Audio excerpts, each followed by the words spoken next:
Welcome back to the lecture of Foreign Exchange Risk Management. Lecture number 1 में जो हम लोगों ने पढ़ा उसको हम एक बार क्विकली रिव्यू कर लेते हैं। हमने सबसे पहले एक बात कही, हमने कहा what is foreign exchange and the answer was foreign exchange is the mechanism by which one currency is converted into another currency. Our second question was what is exchange rate and the answer is exchange rate is the rate at which one currency is converted into another currency. For example, $1 is equal to rupees 65. That is an exchange rate. Then we studied that what are the various factors which determine exchange rate. And number 1 was balance of payment. Number 2, inflation. Number 3, interest rate. Number 4, national income. Number 5, resource discovery. And number 6 other factors. फिर हम लोगों ने पढ़ा कि exchange rate को express करने के दो तरीके होते हैं, एक डायरेक्ट कोड और एक इनडायरेक्ट कोड। अगर 1 यूनिट ऑफ फॉरेन करेंसी है then it is direct code, अगर 1 यूनिट ऑफ होम करेंसी है then that is indirect code. अगर किसी अमेरिकन के लिए कोई कोड डायरेक्ट है तो उसको अमेरिकन टर्म्स में कहा जाता है, लेकिन अगर किसी अमेरिकन के लिए कोई कोड इनडायरेक्ट है तो वो यूरोपियन टर्म्स में कहलाता है। डायरेक्ट को इनडायरेक्ट में कन्वर्ट करने के लिए 1 अपॉन करने की जरूरत होती है। प्राइस इंटरेस्ट पॉइंट मतलब minimum change in price of a currency. इसके बाद में हम लोगों ने देखा एक बहुत ही इंपॉर्टेंट एस्पेक्ट कि फॉरेन एक्सचेंज की रेट को यूज कैसे किया जाए। जो करेंसी आपको क्वेश्चन में गिवन है, अगर एक्सचेंज रेट उस ही करेंसी की 1 यूनिट में दिया हुआ है तो हम मल्टीप्लाई करेंगे, लेकिन करेंसी दी हुई है आपको 50,000 यूरो और रेट दिया है $1 बराबर नंबर ऑफ यूरोस का। करेंसी है यूरो, रेट दिया है डॉलर का, तो ऐसे केस में फिर हम क्या करते हैं, डिवाइड कर देते हैं। करेंसी है यूरो, रेट दिया है यूरो का, तो हम मल्टीप्लाई करते हैं। जो करेंसी गिवन है उसी की 1 यूनिट में रेट गिवन है तो multiply, otherwise divide. That was our rule. Now let's move ahead. अब हम आगे पढ़ते हैं। What are the various types of exchange rates?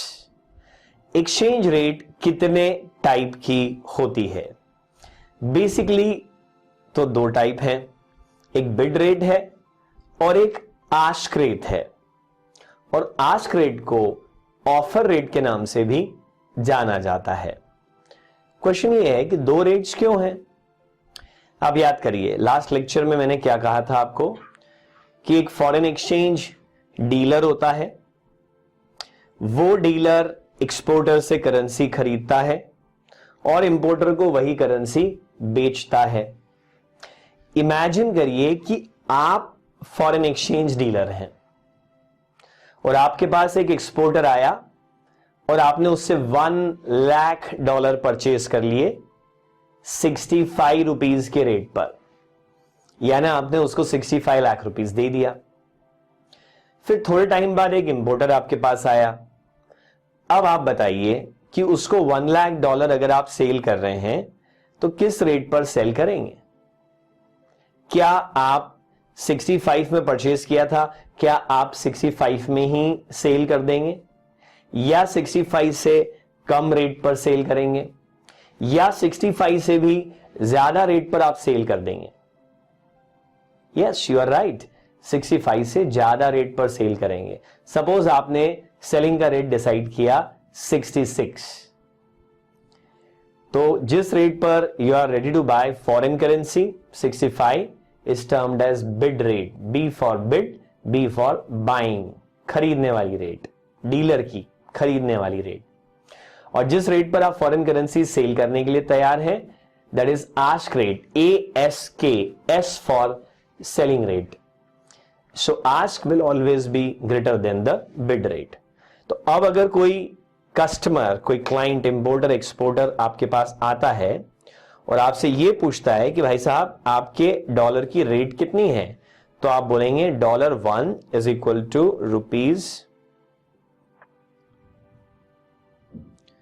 ₹65/66।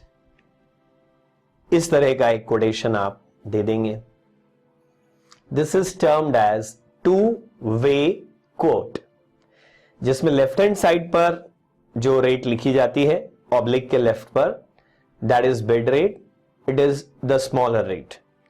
Oblique के राइट हैंड साइड पर जो रेट लिखी जाती है, this is ask rate and this is the bigger rate. Ask will always be more than bid, क्योंकि फॉरेन एक्सचेंज डीलर सस्ते rate पर खरीदेगा और महंगे रेट पर बेचेगा।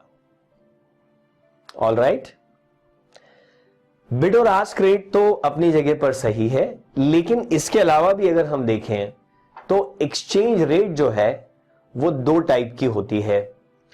एक होती है इंटरबैंक रेट और एक होती है मर्चेंट रेट। अब ये इंटरबैंक रेट क्या है और मर्चेंट रेट क्या है उसको हम समझेंगे, लेकिन फिलहाल आप समझिए कि जो बिड और आस्क रेट का जो टू वे कोट है, वो टू वे कोट खुद भी दो तरह का होता है, एक इंटरबैंक रेट वाला टू वे कोट और एक मर्चेंट रेट वाला टू वे कोट। और यहां पर देखिए पहले ही नोट में लिखा है as per FEDAI rules, FEDAI लिखिए आप अपनी कॉपी पर, फिडाई FEDAI, और इसके सामने इसका फुल फॉर्म लिखिए। Note it down, yes you need to note it down. केवल लेक्चर को सुनने से काम नहीं चलेगा, आपको साथ साथ में परफॉर्म करना पड़ेगा। FIDAI stands for Foreign Exchange Dealers Association of India. Foreign Exchange Dealers Association of India. देखिए, फॉरेन एक्सचेंज की डीलरशिप का काम एवरीबडी कांट डू इट, कि पता पड़ा आपने अपने घर के बाहर एक बोर्ड लगा लिया, हमारे यहां डॉलर खरीदे बेचे जाते हैं। ऐसा अगर आपने किया ना तो सबसे पहले आपके यहां पुलिस आएगी, क्योंकि ऐसे केस में आप फॉरेन एक्सचेंज मैनेजमेंट एक्ट के वायलेशन में होंगे। बिना लाइसेंस के आप फॉरेन एक्सचेंज की डीलिंग कर रहे होंगे। जिसके पास फॉरेन एक्सचेंज डील करने का लाइसेंस होता है वो डीलर कहलाता है, और हिंदुस्तान में ज्यादा करके बैंक्स ब्रांचेस ही डीलर का काम करती हैं। और इन सारे डीलर्स ने अपना एक एसोसिएशन बना लिया है which is termed as foreign exchange dealers association of India.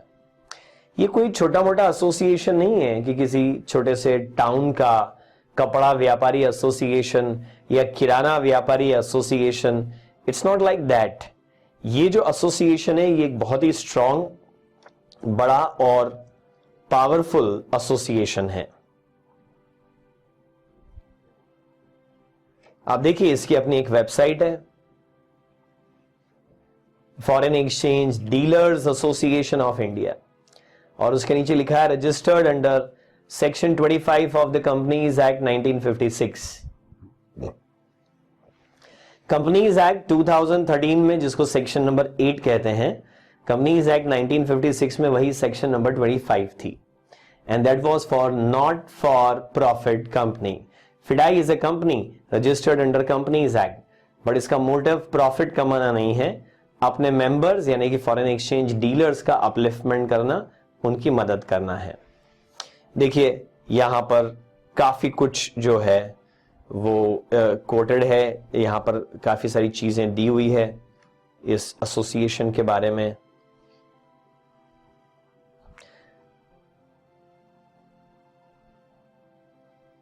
इसमें लिखा हुआ है कि ये जो एसोसिएशन है बेसिकली ये एक नॉट फॉर प्रॉफिट एसोसिएशन है, और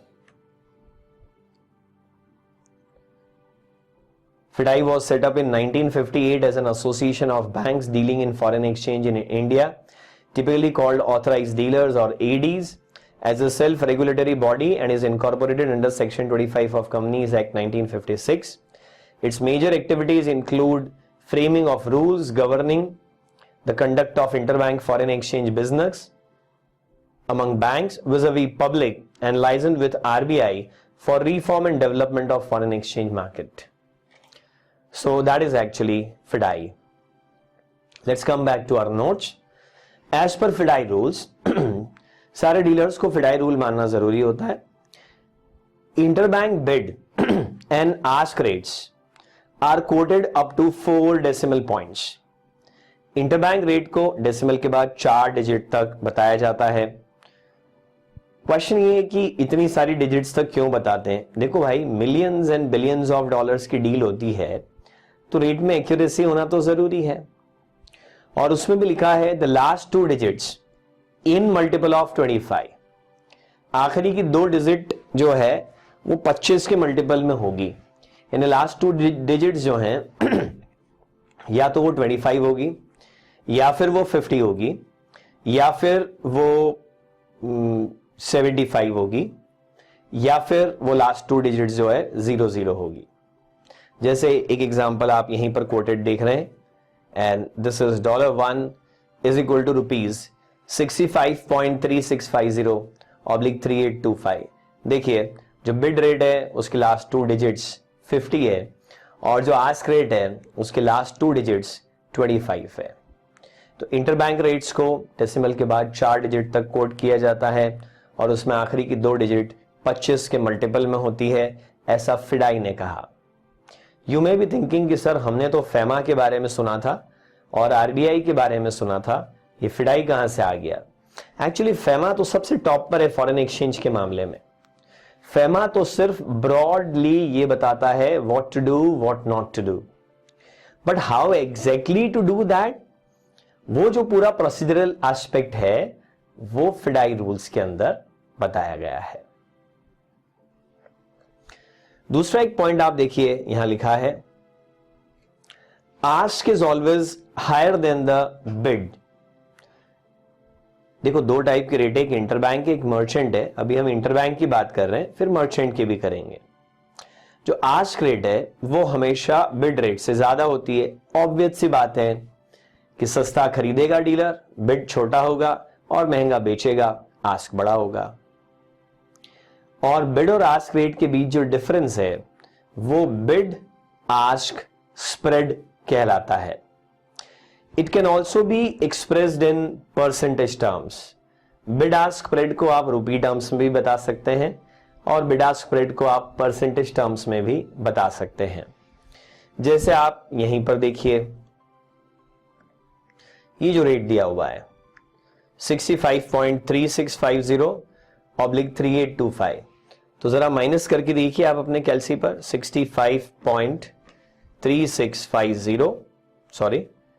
3825 minus 65.3650, so that is equal to 0.0175, 0.25 पैसे का डिफरेंस.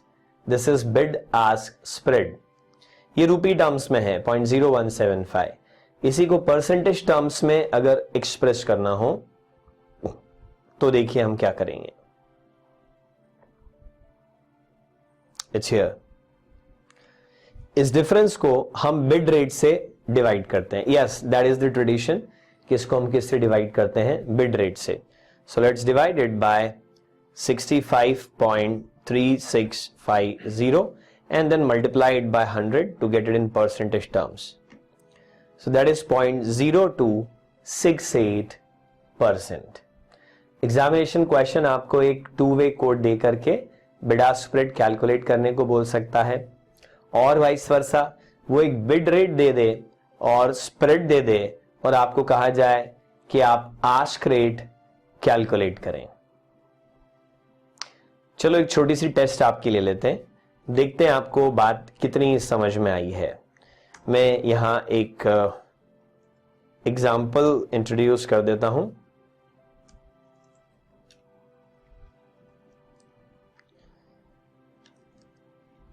मान लीजिए आई say that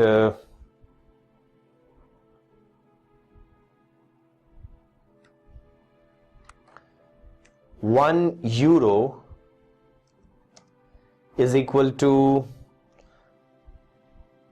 what should I say, rupees 80.50 6275 oblique 6400। अब देखिए, पहले तो लिखने का जरा स्टाइल समझिए। 80 रुपीज को मैंने रिपीट नहीं किया है, वो अंडरस्टूड है कि अगर बिड में 80.6275 था तो आज के लिए मैंने सिर्फ 6400 लिख दिया, तो दैट इज अंडरस्टूड कि वो 80.6400 है। चलो, ये छोटी सी सिचुएशन आपके सामने है और अब आपको बताना है कि रुपी टर्म्स में ये बिड आस्क स्प्रेड कितना है और परसेंटेज टर्म्स में बिड आस्क स्प्रेड कितना है। चलिए शुरू हो जाइए, कैलकुलेट करिए।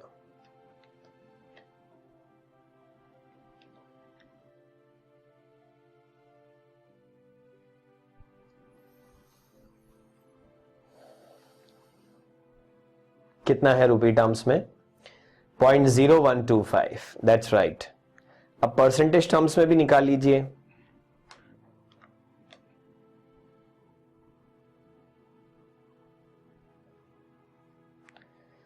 कितना आता है? 0.0155%। This is 0.0155%। चलो और एक एग्जांपल बनाते हैं।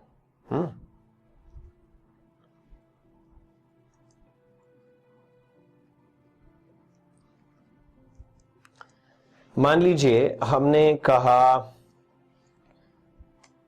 कि 1 pound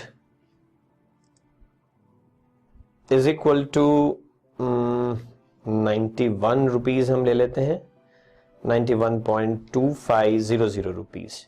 now this is the bid rate and bid ask spread is 0.0250%। और आपको बताना है कि आस्क रेट कितना होगा। Try to calculate it.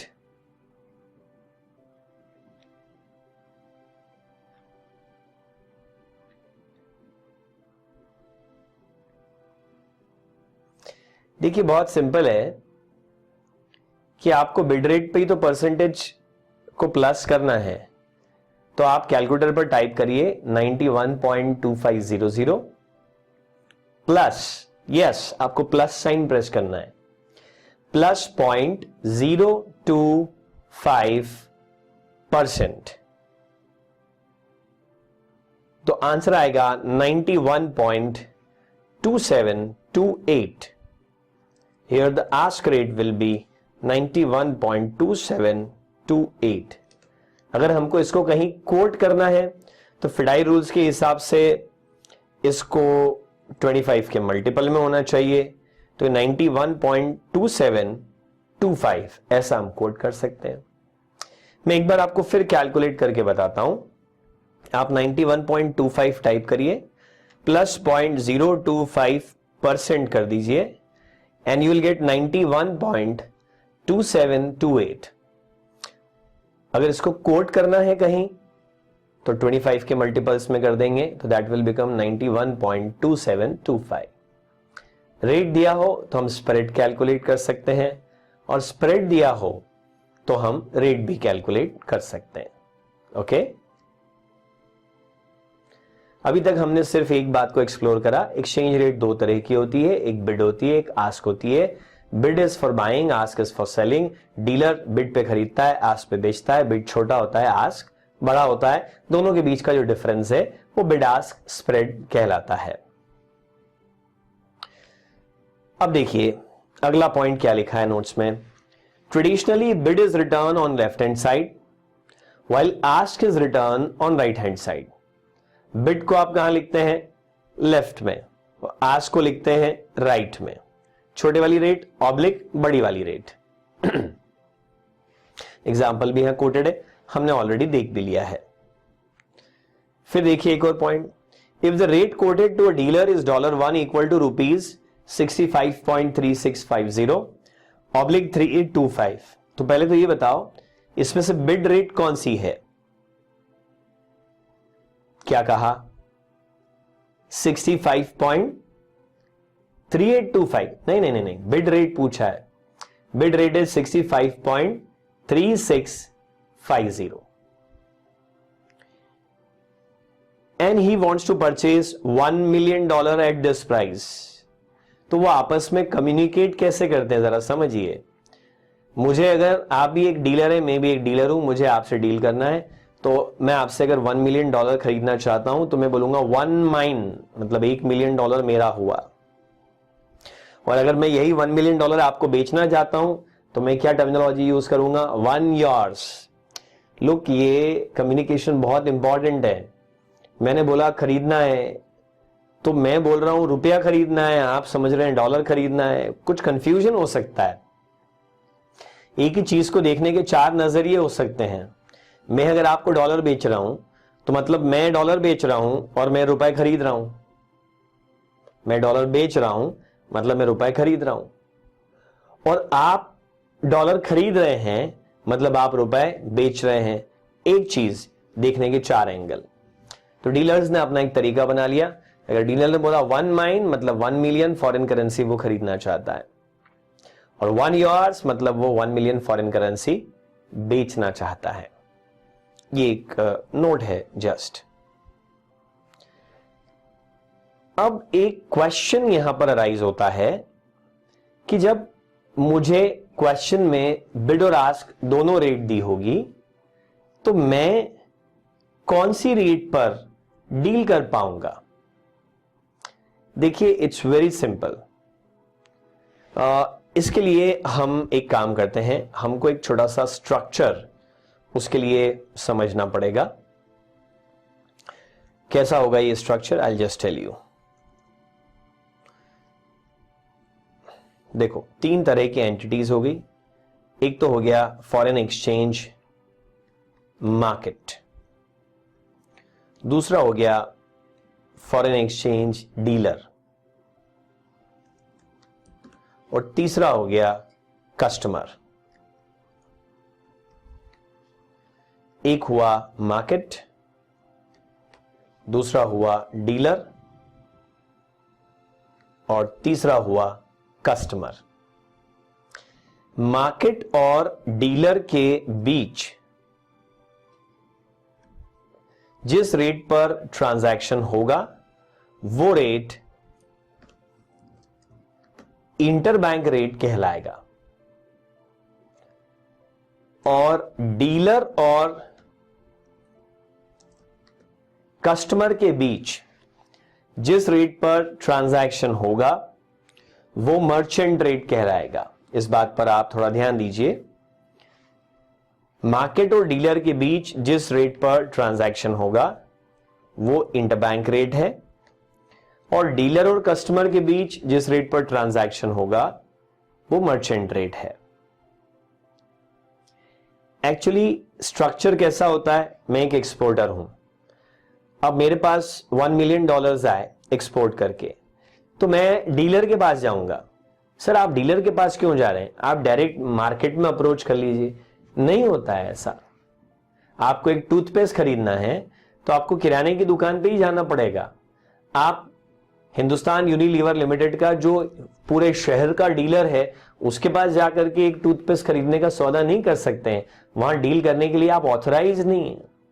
जैसे वॉलमार्ट ने हिंदुस्तान में बेस्ट प्राइस खोला, तो बेस्ट प्राइस का रूल क्या था कि वहां पर एक रिटेल कस्टमर जाकर के शॉपिंग नहीं कर सकता है। आपके पास में एक गुमाश्ता लाइसेंस, एक नगर निगम सर्टिफिकेट होना चाहिए कि मैं एक बिजनेसमैन हूं। फिर आप बेस्ट मार्ट प्राइस पे अपने आप को रजिस्टर कराइए और फिर वहां पर जाकर के और आप डील कर सकते हैं। तो मार्केट प्लेस में सिर्फ डीलर को ही जाना अलाउड है, उसी के पास वहां जाने का लाइसेंस है। कस्टमर यानी कि इंपोर्टर एक्सपोर्टर को डीलर के पास जाकर के डील करना पड़ता है। ओके, मार्केट कोई अलग एंटिटी नहीं है जो डीलर्स का ग्रुप इकट्ठा होकर के आपस में डील करता है। उसी को हम लोग क्या कह देते हैं? मार्केट। एक डीलिंग रूम है जहां सारे डीलर इकट्ठे हो गए, तो इनके ग्रुप को हमने कह दिया मार्केट। यहां ये आपस में जो एक दूसरे के साथ डील करते हैं ना, वो इंटर बैंक रेट है। नाम पे ध्यान दीजिए, इंटर बैंक, एक दूसरे से डील करने वाली रेट। और वहीं जाकर के किसी ग्राहक किसी मर्चेंट से डील करता है जब dealer, that is merchant rate. अभी हमने देखा कि as per FEDAI rules interbank rate को डेसिमल के बाद 4 डिजिट तक कोट करना पड़ता है। जैसे हमने कह दिया $1 इज इक्वल टू ₹68.1225 1375। ये हो गया इंटरबैंक रेट। ये जो इंटरबैंक रेट है ये मार्केट ड्रिवन है, डिमांड सप्लाई की फोर्सेस से डिसाइड होता है। नोबडी डिक्टेट्स दिस रेट, ये तो आपस में डिमांड सप्लाई की फोर्स से ही तय होता है। लेकिन अगर हम मर्चेंट रेट की बात करें तो आगे जाकर के हम पढ़ेंगे कि मर्चेंट रेट डिमांड सप्लाई की रेट फोर्सेस से डिसाइड नहीं होता है, बल्कि जो मर्चेंट रेट है वो इंटरबैंक रेट में ही मार्जिन लोड करके डिसाइड होता है। अब वो मार्जिन कैसे लोड करते हैं that I will tell you later. अभी के लिए मैं सिर्फ डायरेक्ट एक रेट लिख देता हूं 68.06 और मान लीजिए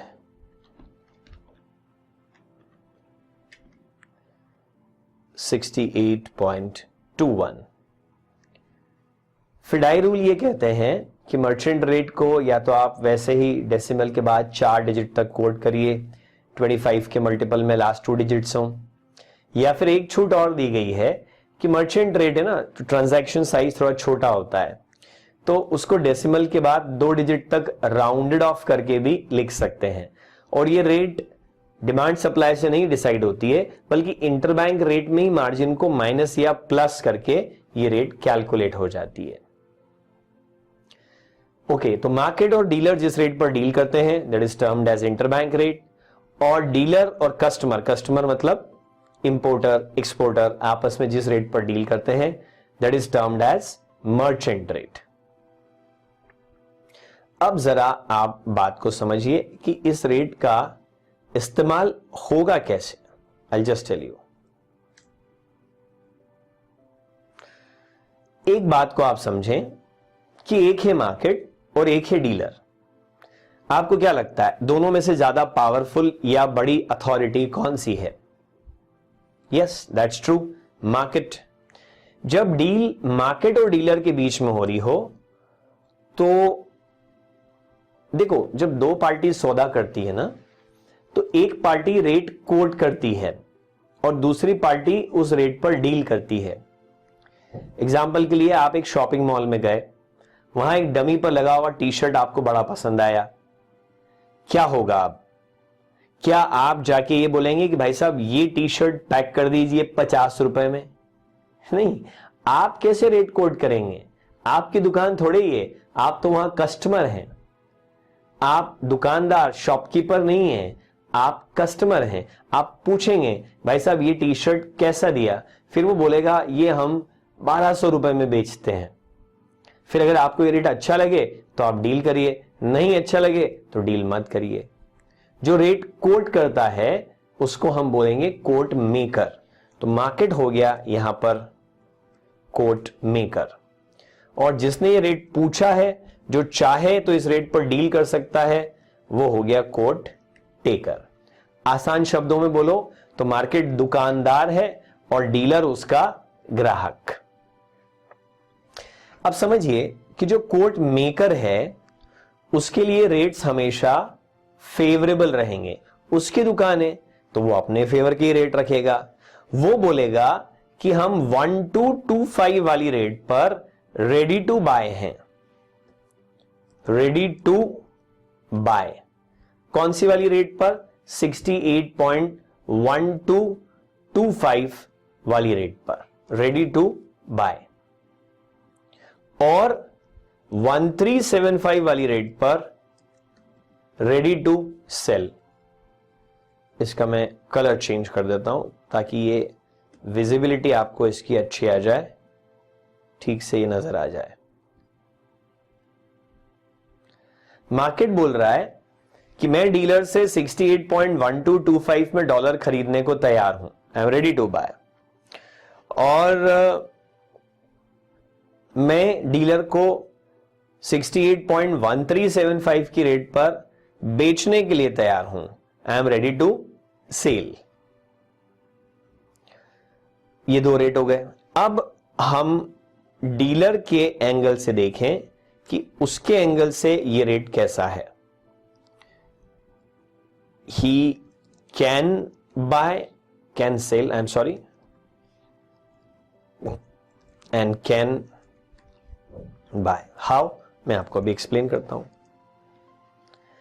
चूंकि मार्केट 68.1225 पर खरीदने को तैयार है कि ले आओ डॉलर, ले आओ ले आओ ले आओ ले आओ, हम खरीद लेंगे, तो आप बीइंग द डीलर क्या कर सकते हैं, इस रेट पर बेच सकते हैं। बेचना आपकी मजबूरी, जरूरत कुछ भी नहीं है। वो रेट लेके खड़ा है तख्ती लेके, we are ready to buy at 68.1225, तो ठीक है साहब, मैं बेचने को तैयार हूं, आई कैन सेल। अब अगर वो बेचने को तैयार है 1375 पर, तो आई कैन बाय। तो आप देखिए कोट मेकर के एंगल से रेट्स कैसे होंगे, फेवरेबल। वो सस्ता खरीदेगा और वो महंगा बेचेगा। लेकिन कोट टेकर के एंगल से अगर आप देखेंगे तो रेट कैसे होंगे, अनफेवरेबल, यानी वो सस्ता बेचेगा 1225 और महंगा खरीदेगा 1375। कितनी सिंपल सी बात है। दुकानदार के एंगल से सस्ता खरीदो महंगा बेचो, ग्राहक के एंगल से खरीदने जाओ तो महंगा खरीदो, बेचने जाओ तो सस्ता बेचो। कोट मेकर के लिए आप तो बस इतनी सी बात ध्यान रखिए, तो आगे कभी कोई कंफ्यूजन ही नहीं होगा आपको। कोट मेकर के लिए रेट्स हमेशा क्या होते हैं, फेवरेबल, और वहीं कोट टेकर के लिए रेट हमेशा क्या होते हैं, अनफेवरेबल। फेवरेबल होने का क्या मतलब है, सस्ता खरीदो महंगा बेचो। अनफेवरेबल होने का क्या मतलब है, सस्ता बेचो और महंगा खरीदो। It's something like this. ये मार्केट और डीलर के बीच की बात है। पर सर एग्जाम में जब ये क्वेश्चन आएगा तो इन दोनों में से मैं कौन सी रेट को यूज करूंगा। भाई सबसे पहले आप देख लो कि आप मार्केट हो या आप डीलर हो, यानी आप कोट मेकर हो या कोट टेकर। उसके हिसाब से डिसाइड करो कि रेट बिड होगी या ask.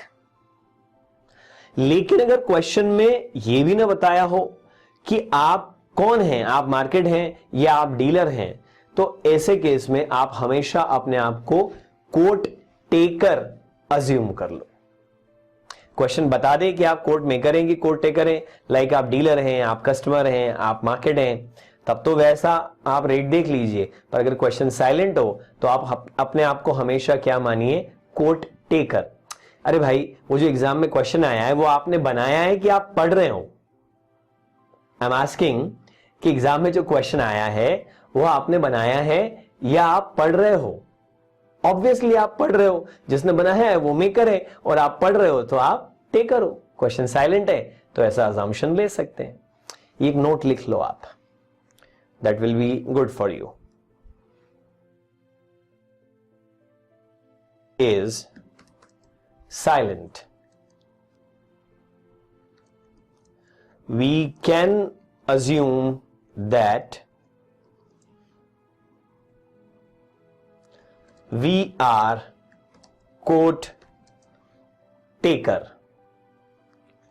If the question is silent,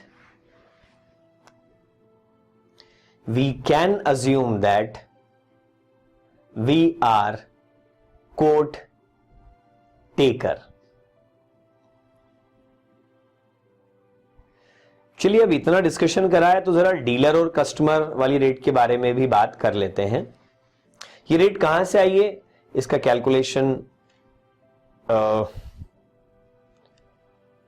calculation हम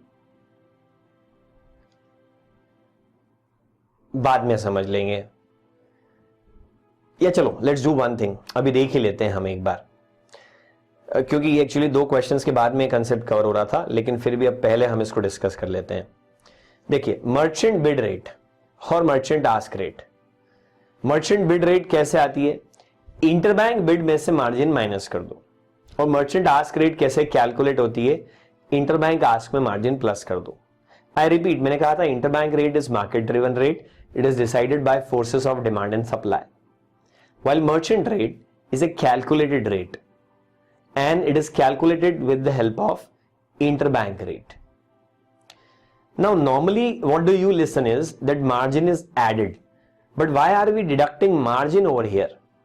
ऐसा क्यों कि हम मार्जिन माइनस कर रहे हैं? मार्जिन तो प्लस होता है। सुनिए, जब आप सेल कर रहे होते हैं तो मार्जिन प्लस करके और चीज को बेचते हैं, लेकिन जब आप परचेज कर रहे होंगे तो मार्जिन माइनस करके परचेज करेंगे, प्लस करके थोड़े ही परचेज करेंगे। अरे आप एक सेकेंड हैंड बुक की शॉप पर गए जहां पुरानी किताबें, यूज्ड बुक्स खरीदी और बेची जाती है। अब एक बुक की प्राइस 1000 रुपीज है, वो आपने फ्रेश खरीदी, उसको पढ़ी, अब आपको लगता है आपके वो किसी काम की नहीं है, तो आप सेकेंड हैंड बुक डीलर के पास गए। सेकेंड हैंड बुक डीलर ने बुक देखी कि अरे वाह भाई, ये तो हैरी पॉटर की बुक है, ये तो हमारी डिमांड में है, सेकेंड हैंड में आराम से बिक जाएगी, तो पर सेकेंड हैंड में ये मैक्सिमम 600 रुपीज में बिकेगी, उससे ज्यादा में नहीं। तो आप उस डीलर के एंगल से सोचिए कि अगर वो इस सेकेंड हैंड बुक को बाद में किसी कस्टमर को 600 रुपीज में सेल कर सकता है, तो वो आपसे 600 प्लस मार्जिन में ये बुक खरीदेगा या 600 माइनस मार्जिन में? Obviously minus margin. तो खरीदते समय पर मार्जिन होगा माइनस और बेचते समय पर मार्जिन होगा प्लस। फिडाई ने इसका भी रूल बनाया हुआ है और उन्होंने बोला है कि बैंक जो है कस्टमर टू कस्टमर अलग तरह की मार्जिन लोड कर सकता है, पर कम से कम 0.025% की मार्जिन लोड करना चाहिए और ज्यादा से ज्यादा 0.200% की मार्जिन लोड करना चाहिए। डिफरेंट टाइप्स ऑफ रेट्स के लिए डिफरेंट टाइप्स ऑफ रेंज है और उस रेंज में थोड़ी फ्लेक्सिबिलिटी बैंक को दी गई है कि वो अपने हिसाब से उस रेंज के अंदर, बड़ा कस्टमर है, बड़ी डील है तो थोड़ा कम परसेंट मार्जिन लोड करे, छोटा कस्टमर है, छोटी डील है तो थोड़ा ज्यादा परसेंट मार्जिन लोड कर दे। यही मार्जिन एक्चुअली डीलर का प्रॉफिट है। चलिए let's come back to our example. ये रेट चल रहा था मार्केट में, अब आप डीलर हो तो आप बिड में क्या करोगे? Margin minus. मान लीजिए कि मार्जिन जो है वो 0.1% है, तो हम क्या करेंगे? एक रेट लेंगे 68.1225 bid rate, minus switch press करिए कैलकुलेटर पर 0.1% और देखिए रेट आया 68.0544। हम इसको अगर 2 डिजिट्स में राउंड ऑफ करना चाहें तो ये रेट हो जाएगा 68.05। 4 डिजिट में राउंड ऑफ करना होता तो 0544, तो वो 0550 जैसा रेट हो जाता। 25 के मल्टीपल में चाहिए ना, चलो हम 2 डिजिट में ही इसको रखते हैं। अब आज साइड पे आ जाए 68.1375 प्लस 0.1%, मान लो आस्क में भी 0.1% मार्जिन है, सो दैट इज 68.2056। 2 डिजिट में राउंड ऑफ कर दिया तो आ गया 68.21। बिड पहले ही छोटा था, ये बिड था, ये आस्क था। बिड पहले ही छोटा था, मार्जिन लोड करके और छोटा हो गया। आस्क पहले ही बड़ा था, मार्जिन लोड करके और बड़ा हो गया। मॉरल ऑफ द स्टोरी कि जो इंटरबैंक का बिड आस्क स्प्रेड है ये दिस वन, ये कम था और मर्चेंट में जो बिड आस्क स्प्रेड है वो कंपैरेटिवली क्या होगा? ज्यादा। Mind it, bid ask spread of merchant rate will be more than the bid ask spread of interbank rate. क्यों? क्योंकि मर्चेंट बिड जो है इंटरबैंक बिड में मार्जिन माइनस करके छोटे को और छोटा करके आई है और मर्चेंट आस्क इंटरबैंक आस्क में मार्जिन प्लस करके आई है, बड़े को और बड़ा करके। देखिए अब थोड़ी पोजीशन बदल जाएगी। मार्केट और डीलर के बीच में क्या था? मार्केट था कोट मेकर और डीलर था कोट टेकर। लेकिन जब डीलर और कस्टमर के बीच बात चलेगी तो डीलर होगा कोट मेकर, उसकी दुकान है, वो भाव खोलेगा, वो भाव बताएगा, और कस्टमर होगा कोट टेकर। सीन बदल गया। अरे होलसेलर और रिटेलर के बीच में बड़ा कौन? होलसेलर। बट रिटेलर और कस्टमर के बीच बड़ा कौन? रिटेलर। वैसी बात यहां भी हो गई। डीलर हो गया कोट मेकर, वो सस्ता खरीदेगा और महंगा बेचेगा। ये देखिए, ये सिनारियो यहां कुछ ऐसा फिट होगा।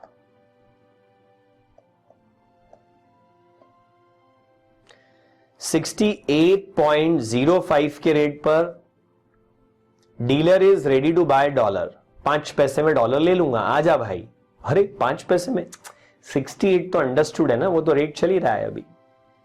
और अगर तुझे डॉलर मुझसे चाहिए तो 21 पैसे में दे दूंगा। डोंट यू थिंक कि 5 और 21 पैसे के बीच में जो 16 पैसे का गैप है वो डीलर का प्रॉफिट है? ना ना ना, नॉट एट ऑल। डीलर का प्रॉफिट तो ये है 1225 और 05 के बीच का गैप, या 1375 और 21 के बीच का गैप। सस्ता खरीदेगा डीलर कस्टमर से और महंगा बेचेगा। अब कस्टमर की अगर बात करें तो उसके लिए यही रेट रिवर्स हो जाएगा। कस्टमर के लिए अगर हम बात कर रहे हैं तो चूंकि डीलर 68.05 पर परचेज करने के लिए तैयार है, मतलब कस्टमर इस सस्ते वाले रेट पर बेचारा कस्टमर अपना डॉलर सस्ते रेट पर बेच सकता है, और इस महंगे रेट पर डीलर बेचने को तैयार है तो बेचारा कस्टमर इस महंगे रेट पर खरीद सकता है। फिर वही बात है, मेकर के लिए रेट फेवरेबल और टेकर के लिए रेट अनफेवरेबल। अब इसको पूरे को एक सिंगल एग्जांपल से हम समझने की कोशिश करें। मान लीजिए कि आप एक फॉरेन एक्सचेंज डीलर हैं। Who are you? Foreign exchange dealer. और मैं हूं आपका एक्सपोर्ट कस्टमर।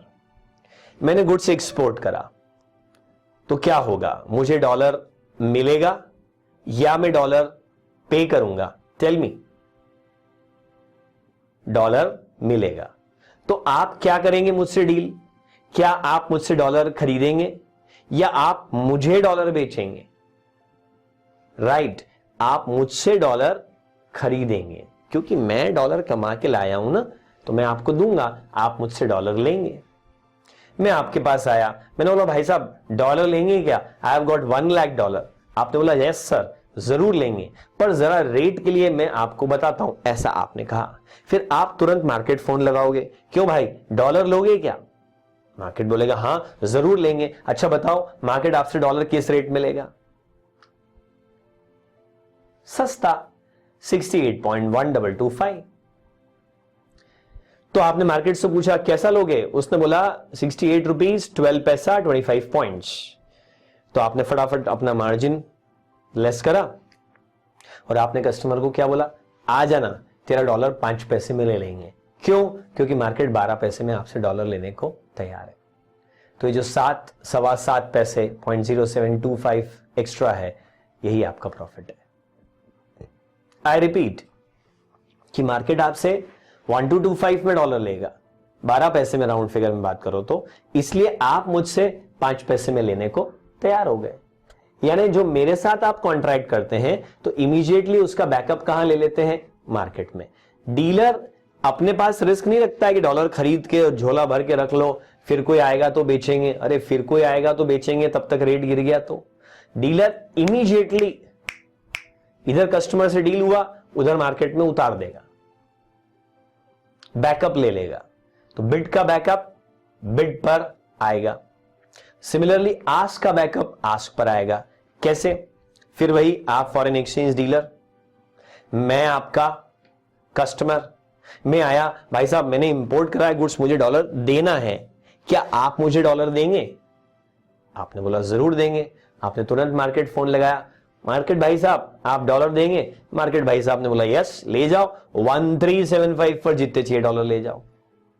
तो आप मुझे 1375 पे थोड़े दोगे, आप मुझे 14 पैसे में आपको मिला ना, राउंड फिगर बात कर रहा हूं, 14 पैसे में आपको मिला है, तो आप मुझे कितने में देंगे?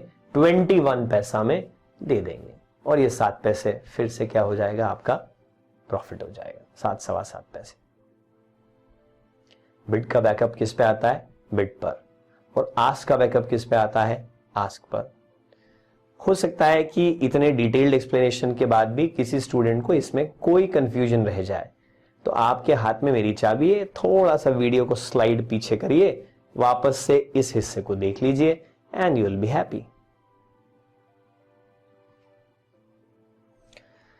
चलिए come back to the point. Sir bid लू कि आस्क, भाई पहले आप देख लो कि आप कोट मेकर हो कि कोट टेकर हो, और आपको खरीदना है कि बेचना है, उससे बिड और आस्क डिसाइड होता है। सर मैं कोट मेकर हूं कि कोट टेकर हूं, ये तो क्वेश्चन ने बताया नहीं है, तो ऐसे केस में अज्यूम कर लो कि आप कोट टेकर हो, आपको अनफेवरेबल रेट मिलेंगे और अकॉर्डिंगली आप डील कर लो। आइए एक क्वेश्चन इस पे हम करके देखें। आज हमने बहुत सारी बातें कर ली, पर क्वेश्चन करने की भी अब हमको जरूरत है। Question number 4, let's read this question.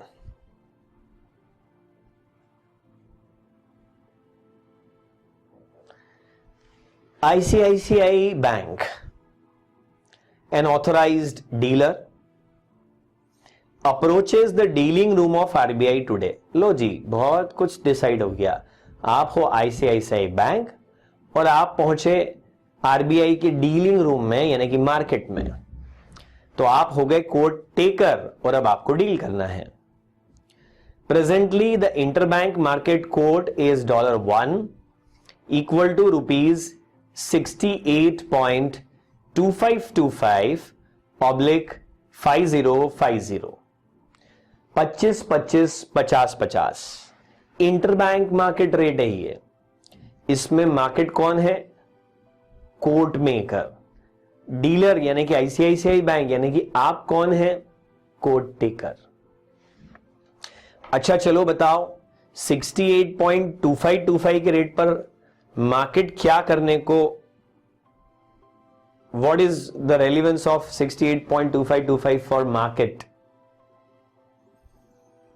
Market is ready to buy dollars at this rate, और 68.5050 के रेट पर market is ready to sell dollars.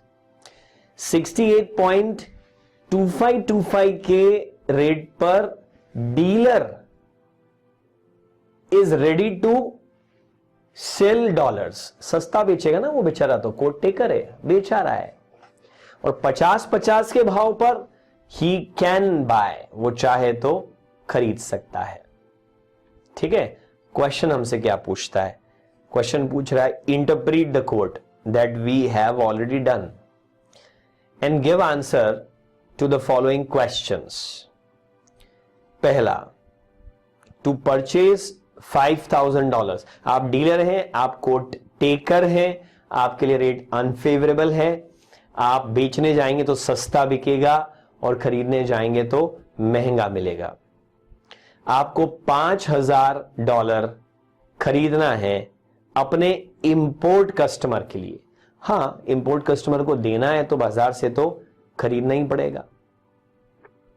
अब बताओ, बाजार से खरीदने जाओगे तो क्या होगा, बाजार किस रेट पर बेचेगा आपको डॉलर, टेल मी। बाजार आपको महंगा बेचेगा, तो हम लिखेंगे market will sell dollars to ICICI bank at 68.5050। आपको डॉलर चाहिए तो बाजार महंगा बेचेगा 50-50 के रेट पे। अब आपसे ये पूछा गया कि आपको उसमें रुपए कितने लग जाएंगे, तो देखिए हमने लिया $5,000, जो गिवन करेंसी है वो डॉलर है, ठीक है। गिवन करेंसी डॉलर है और रेट भी $1 का ही है, मतलब मल्टीप्लाई कर देंगे तो मल्टीप्लाइड बाय 68.5050। चलिए कैल से यूज करिए, 5000 मल्टीप्लाइड बाय 68.5050 इक्वल्स टू कितना हो गया, 3,42,525 इंडियन रुपीस।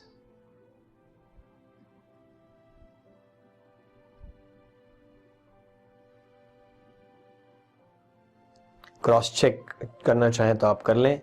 68.5050 के रेट पर खरीदेंगे, 3,42,525 रुपए आपका लग जाएगा। चलिए अब दूसरा हम देखते हैं। To get ₹5 lakh how many dollars are required. आपको 5 लाख रुपए लेने हैं बाजार से। यार एक बहुत ही ज्यादा इंपॉर्टेंट रूल है, अब इस क्वेश्चन के बीच में ही आप लिख लीजिए, थोड़ी जगह छोड़ दीजिए क्वेश्चन को सॉल्व करने के लिए, और एक रूल लिख लीजिए आप। रूल ये है, इंग्लिश में चलने दीजिए आप रूल को। जिस करेंसी को नहीं, फिर से आई एम सॉरी, जिस करेंसी की 1 यूनिट में कोट दिया हो, जिस करेंसी की 1 यूनिट में कोटेशन दिया हो, उस ही करेंसी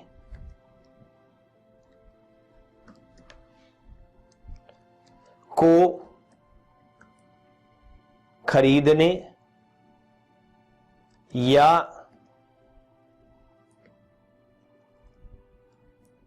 बेचने के बारे में सोचना चाहिए। वेरी इंपॉर्टेंट रूल, दो it looks very simple but it's very important. जिस करेंसी की 1 यूनिट दी हो उसको खरीदने बेचने की बात करो आप। जैसे ये जो क्वेश्चन अपना चल रहा है अभी, इसमें जो कोड दिया है बेटा वो $1 का दिया है।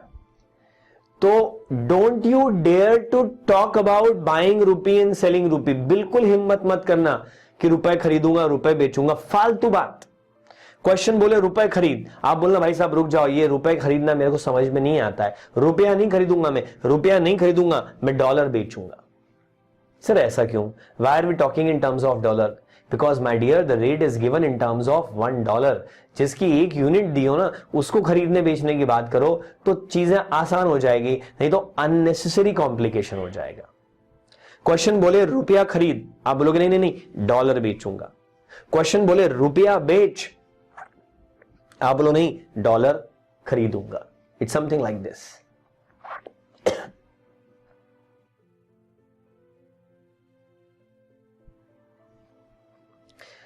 तो आप जरा यहां देखिए, टू गेट मतलब buy, to buy ₹5 lakh how many dollars are required. Buy rupees, फालतू बात, I don't buy rupees, I sell dollar. अब जब मैं डॉलर बेचूंगा तो मैं तो कोट टेकर हूं, बेचा रहा हूं, तो फिर मैं क्या करूंगा, मैं उसको सस्ता बेचूंगा। तो या फिर मैं ऐसा कहूं कि मार्केट सस्ता खरीदेगा, जैसा भी मैं कहना चाहूं। आई विल सेल डॉलर्स, क्योंकि क्वेश्चन बोल रहा है बाय रुपीज, तो मैं बोलूंगा सेल डॉलर्स एट 68 पॉइंट, सस्ता बेचूंगा 2525। अब क्वेश्चन में जो हमको दिए हैं वो 5 लाख रुपीस दिए हैं। तो आप बताइए अब मुझे कि दिए हैं 5 लाख रुपए, लेकिन रेट किसका दिया है, $1 का। तो मल्टीप्लाई करें कि डिवाइड? अगर सोचो 5 लाख रुपए दिए लेकिन रेट रुपए का नहीं दिया है, रेट $1 का दिया है, बताओ मल्टीप्लाई करें कि डिवाइड? डिवाइड, डिवाइड करेंगे, क्योंकि अगर $1 का रेट होता तो मल्टीप्लाई करते, ये तो $1 का रेट है, इससे तो हमको डिवाइड करना ही पड़ेगा। डिवाइडेड बाय 68.2525, कैलकुलेटर आप यूज करें। देखिए हो सकता है कि कोई कैलकुलेशन जल्दबाजी में मैं कुछ गलत कह दूं, तो डोंट माइंड इट, आप सही कैलकुलेशन करके और ठीक कर लीजिएगा उसको। 5 lakh divided by 68.2525, so that is $73,000, I'm sorry, 7325.74। 5 lakh रुपए चाहिए तो $7325 देने पड़ेंगे। चलो क्वेश्चन का थर्ड पार्ट। टू सेल $12,500, पहली बात तो क्वेश्चन बात सही कर रहा है, वो $12,500 बेचने की बात कर रहा है, रेट भी $1 का ही दिया है, तो हम भी डॉलर बेचने की ही बात करेंगे। तो थोड़ा सा ऐसे लिख दो, ICICI bank will sell dollars. बेचारा ICICI बैंक बेचने जाएगा तो सस्ता बिकेगा कि महंगा बिकेगा? बेचारा बेचने जाएगा तो सस्ता बिकेगा। कोट टेकर है ना, रेट अनफेवरेबल होंगे एट 68.2525। $12,500 है और रेट 68.2525 है। अब आप बताओ मल्टीप्लाई करूं कि डिवाइड? That's right, multiply. क्यों मल्टीप्लाई? क्योंकि डॉलर ही गिवन है और रेट भी $1 का ही है। 12,500 इंटू 68.2525 इक्वल टू ₹8,53,156। ऐसे करके बिड और आस्क रेट डिसाइड होता है। कल हमने सिर्फ ये देखा था कि मल्टीप्लाई करें कि डिवाइड, आज हम ये भी देख रहे हैं कि रेट बिड लेना है कि आस्क। और इतना आसान नहीं है कि रेट बिड लेना है कि आस्क, काफ़ी दिमाग लगाना पड़ता है। थोड़ी प्रैक्टिस करेंगे ना, हो सकता है पहली बार में ये आपको बड़ा डिफिकल्ट सा लग रहा हो, लेकिन थोड़ी प्रैक्टिस करेंगे तो यही आपके लिए आसान हो जाएगा। क्वेश्चन नंबर 5, एक तो इसके लिए मैं आपको होमवर्क में देता हूं, उसको आप करके लाइएगा। और एक और क्वेश्चन भी हम लोग करते हैं।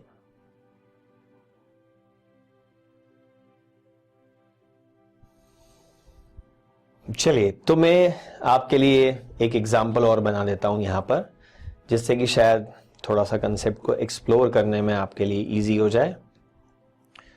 मान लीजिए रेट कुछ इस तरह से है, that 1 pound is equal to ₹90.2345 oblique 2990। या चलिए थोड़ा रूल्स को फॉलो ही कर लेते हैं, 2350 और 2925। ये एक रेट है and this is interbank rate. इसमें आपको 4 चीजें कैलकुलेट करके देनी है। How many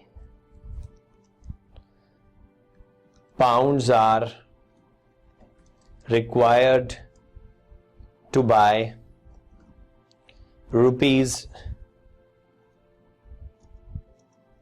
₹1 lakh? How many pounds will you get by selling rupees 96,000, how many pounds will you get by selling? पहले केस में आप जो रुपए हैं उसको खरीद रहे हैं और दूसरे केस में रुपए को बेच रहे हैं. और how many rupees will you get by selling 1,000 pounds?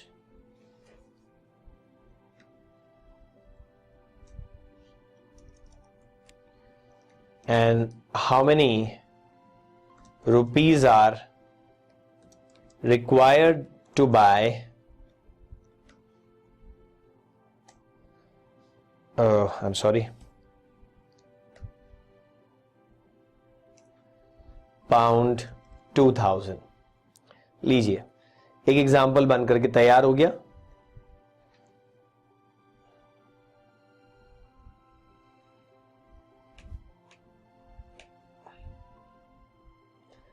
अब आपको इसको सॉल्व करना है. मुझे नहीं करना है, आपको करना है.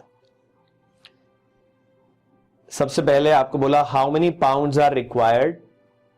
थोड़ा सा मैं गाइडेंस दे देता हूं. पहले केस में आप सॉल्व करिएगा.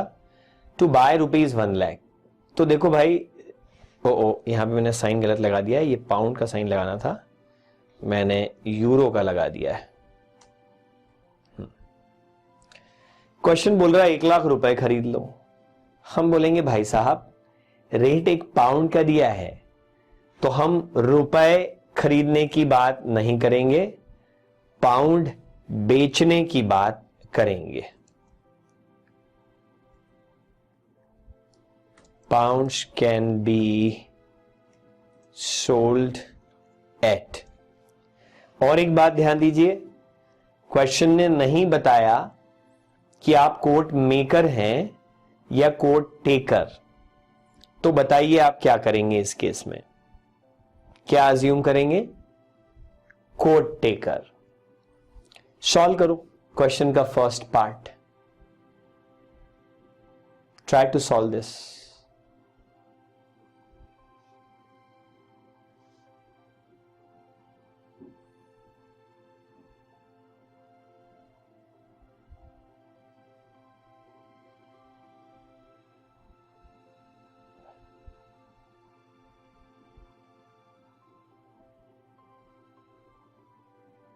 मैं हेल्प नहीं कर रहा हूं आपकी, आप ही को सॉल्व करना है. You have to do it. मैं तो चला.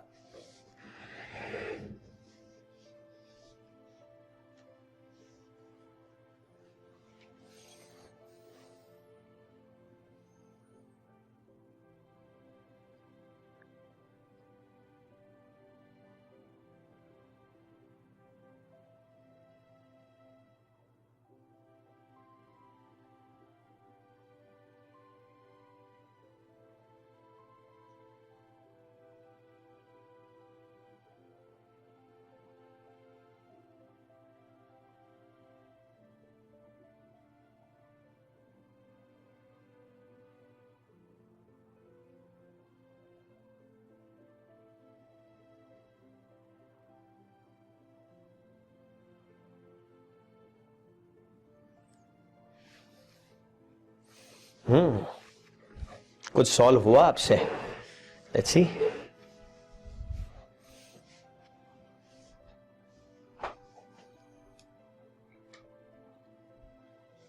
देखते हैं कुछ सॉल्व हुआ कि नहीं. रुपया खरीदना पर रेट तो पाउंड का दिया है, तो बेटर यू टॉक पाउंड बेचना. जब आप पाउंड बेचोगे तो आप तो कोट टेकर हो, सस्ता बिकेगा 90.2350 पर. और सवाल है यहां पर 1 लाख रुपयों का, जबकि रेट है 1 पाउंड का. तो हम यहां पर करने वाले हैं डिवाइड, और डिवाइड करेंगे 90.2350 से. So 1 lakh divided by 90.2350 is equal to pound 1108.22।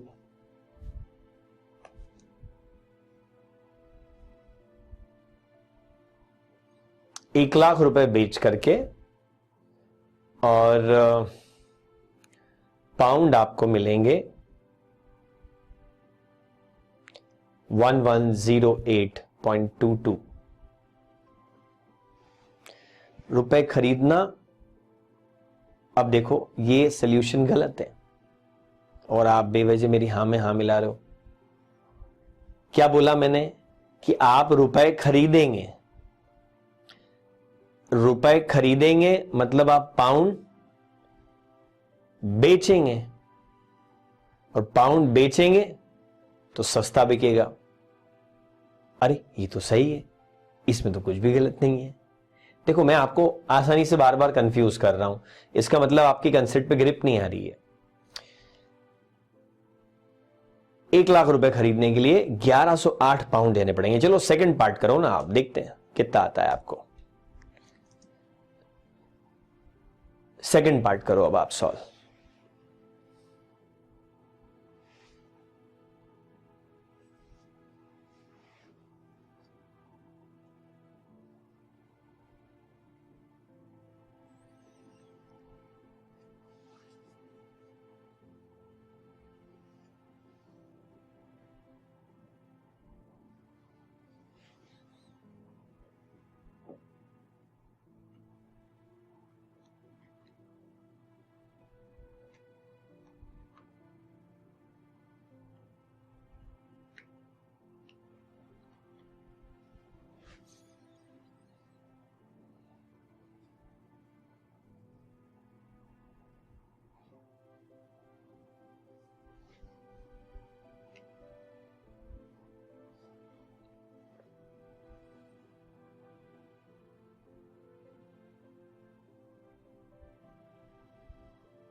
देखिए क्या करना होगा, यहां पर पाउंड्स कैन बी बॉट, क्योंकि रुपया बेचना है मतलब पाउंड खरीदना है। पाउंड खरीदने जाओगे अगर आप तो आपको महंगा मिलेगा एट 90.2925।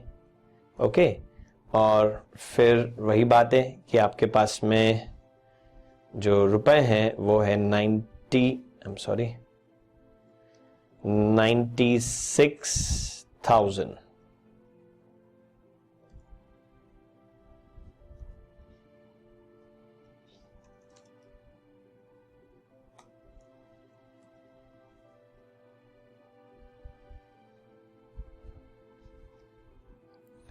और 96,000 को आप डिवाइड करोगे 90.2925 से,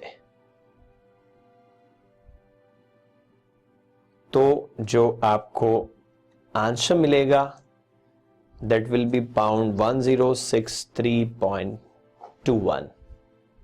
रुपया बेच के इतना पाउंड आपको मिलेगा। बाद वाले दो पार्ट तो अब आसान है। चलो थर्ड पार्ट करके दिखाओ अब आप। How many rupees will you get by selling 1,000 pounds. यहां तो पाउंड ही बेचने की बात चल रही है, तो पाउंड ही बेचिए। करो सॉल्व।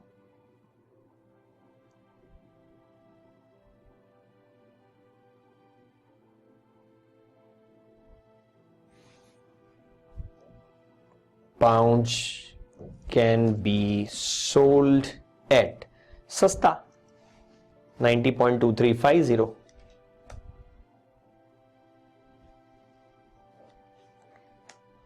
तो 1,000 पाउंड, अब तो मल्टीप्लाई भी होगा क्योंकि पाउंड 1,000 है, रेट भी पाउंड का है, तो ये थोड़ा सीधा सीधा क्वेश्चन है, आसान हो जाएगा हमारे लिए।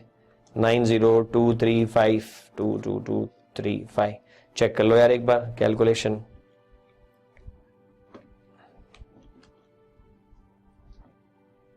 ओके,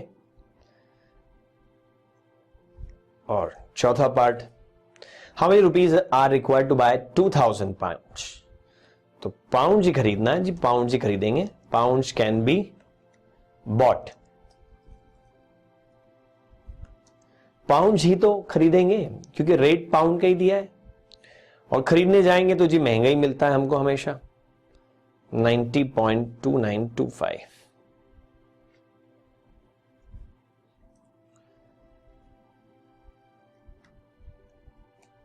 £2000 मल्टीप्लाई की डिवाइड, मल्टीप्लाई करिए solve.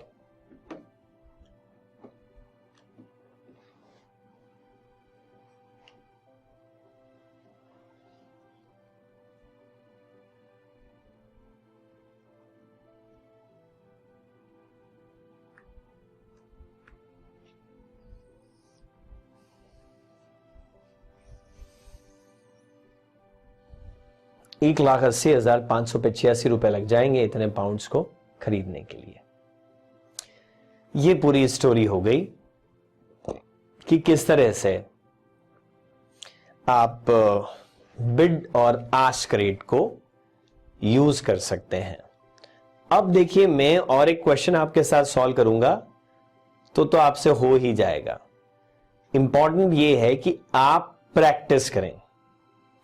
Question 5, it's going to be difficult for you. पिछले 2 क्वेश्चन में क्या हुआ कि 2 में से एक करेंसी इंडियन रुपीस थी, तो आपके लिए सोचना आसान हो रहा था। लेकिन क्वेश्चन नंबर 5 में दोनों ही करेंसी फॉरेन करेंसी है, और आई मस्ट से कि आप यहां क्वेश्चन में कहीं ऊपर जहां जगह है वहां लिख लीजिए कि ये जो रेट है वो $1 का रेट आपको दिया हुआ है। $1 is equal to euro. Sir आपको कैसे पता ये $1 का? भाई लिखा है ना, यूरो ऑब्लिक यूएसडी, मतलब नंबर ऑफ यूरोस पर यूएस डॉलर। तो ध्यान रखना कि आप डॉलर को ही खरीदने की, डॉलर को ही बेचने की बात करना। क्वेश्चन बोले यूरो बेचो तो आप बोलना ना, मैं यूरो नहीं बेचूंगा, मैं डॉलर खरीदूंगा, समथिंग लाइक दैट। आंसर्स दिए हैं लेकिन, तो समहाउ आप मैच तो कर पाओगे इन आंसर्स को। तो इसको आप अपने आप ही सॉल्व करने की कोशिश करिए। न केवल क्वेश्चन नंबर 5 बल्कि क्वेश्चन नंबर 6 भी सॉल्व करना है आपको। और क्वेश्चन नंबर 6 में भी एक पाउंड और डॉलर का रेट दिया हुआ है, तो वहां पाउंड खरीदने और पाउंड बेचने के बारे में आप बात करना। ओके, ये 2 क्वेश्चन आपके लिए होमवर्क है, इनको जरूर सॉल्व करिए, उसी से आपको बातें समझ में आएगी। मर्चेंट रेट के बारे में मैं आपको ऑलरेडी बता चुका हूं। एक ऐसी एक्सचेंज रेट जिस पर डीलर और कस्टमर के बीच ट्रांजैक्शन किए जाते हैं। ये रेट मार्केट ड्रिवन रेट नहीं है, ये इंटरबैंक रेट की मदद से ही कैलकुलेट की जाती है।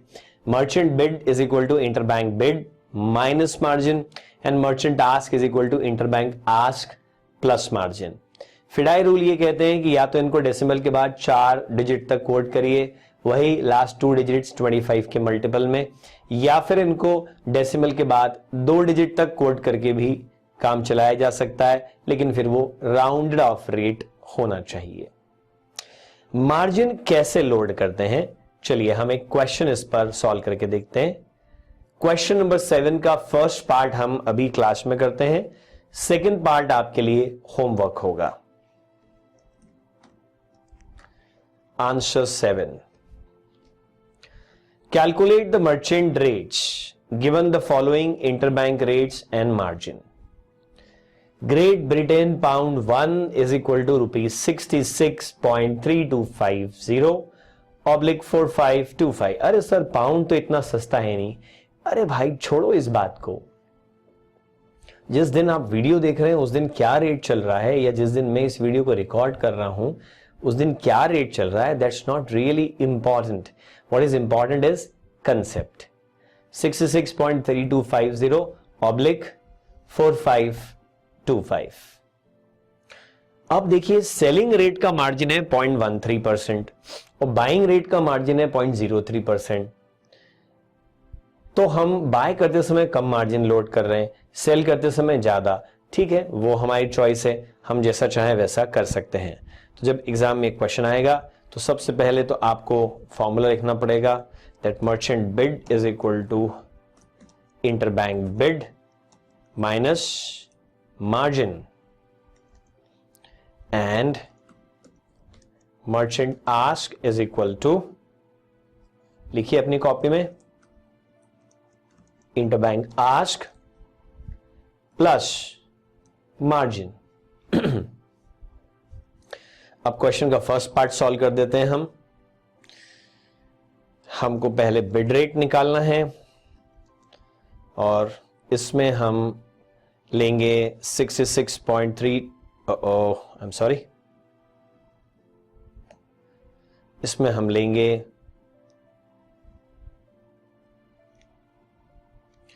66.3250 माइनस 0.03%। कैलकुलेटर पर भी आप यही की स्ट्रोक्स यूज करिए, आपका काम हो जाएगा। 66.3250 माइनस 0.03% इक्वल टू भी नहीं प्रेस करना पड़ेगा। 66.31 डेसिमल के बाद 2 डिजिट तक राउंडेड ऑफ, 305 आया ना, तो राउंड ऑफ करके 31 कर दिया।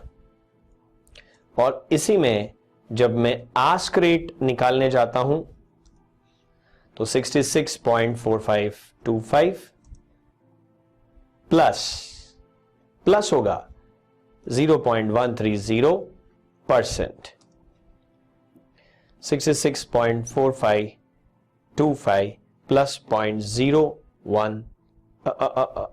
0.13%. This is 66.54, though it is 5388, but we can round it off to 54. So finally the rate will be £1 is equal to rupees 66.31/54. This is how you can make a presentation also in examination. कई बच्चों को इस बात की बड़ी चिंता होती है कि सर ये एग्जाम में आंसर का प्रेजेंटेशन कैसे करेंगे। अरे भाई उसकी बॉदरेशन लो मत, क्वेश्चन सॉल्व करते आएगा तो प्रेजेंटेशन करोगे ना। इंपॉर्टेंट ये है कि आप सॉल्व करना सीखो, कंसेप्ट लर्न करो।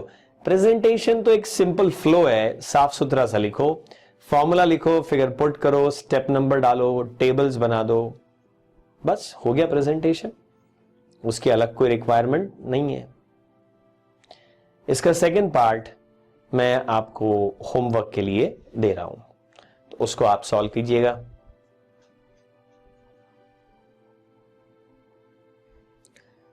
चलिए अब थोड़ा सा फिर से हम कंसेप्ट की तरफ बढ़ते हैं again.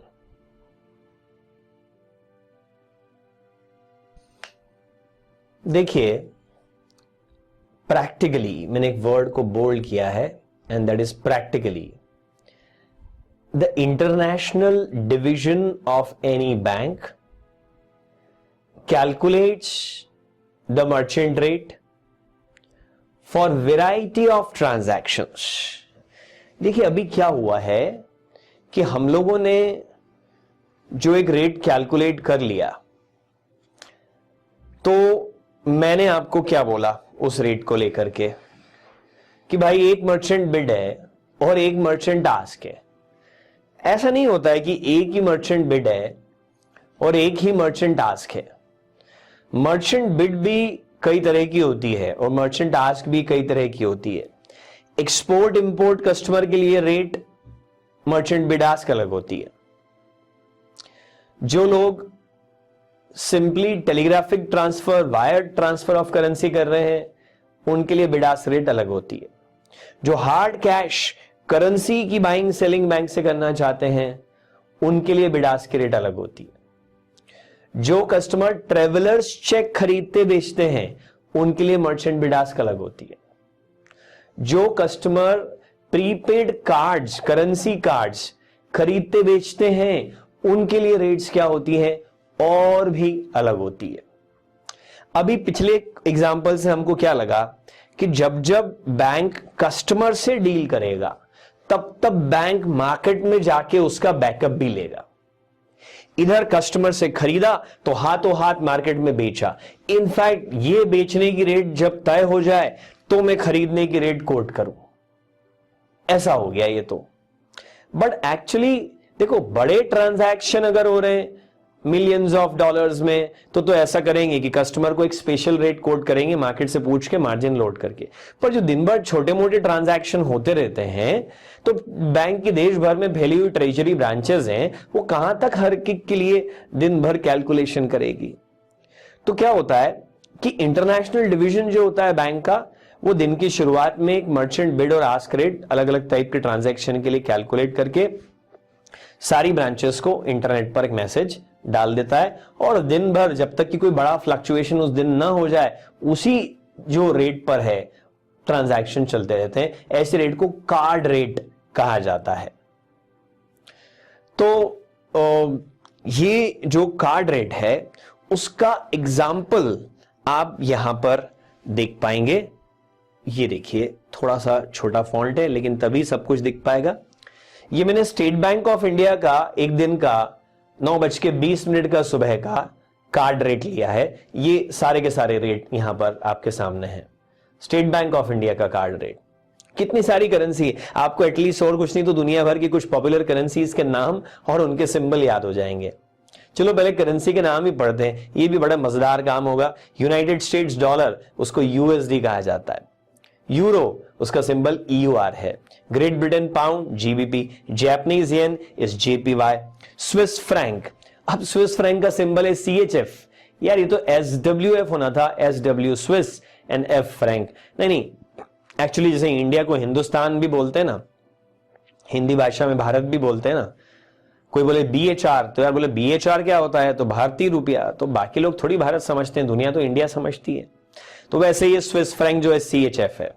Australian dollar AUD, New Zealand dollar NZD, Canadian dollar CAD, Singapore dollar SGD, Hong Kong dollar HKD, Danish kroner DKK, Norway kroner NOK, Swedish kroner SEK, Bahrain dinar BHD, Kuwait dinar KWD, UAE dirham, Saudi Arab riyal, South African rand, Chinese yuan, Oman riyal, Qatar riyal, Malaysian ringgit, Thai baht, Pakistani rupee and Bangladeshi टका।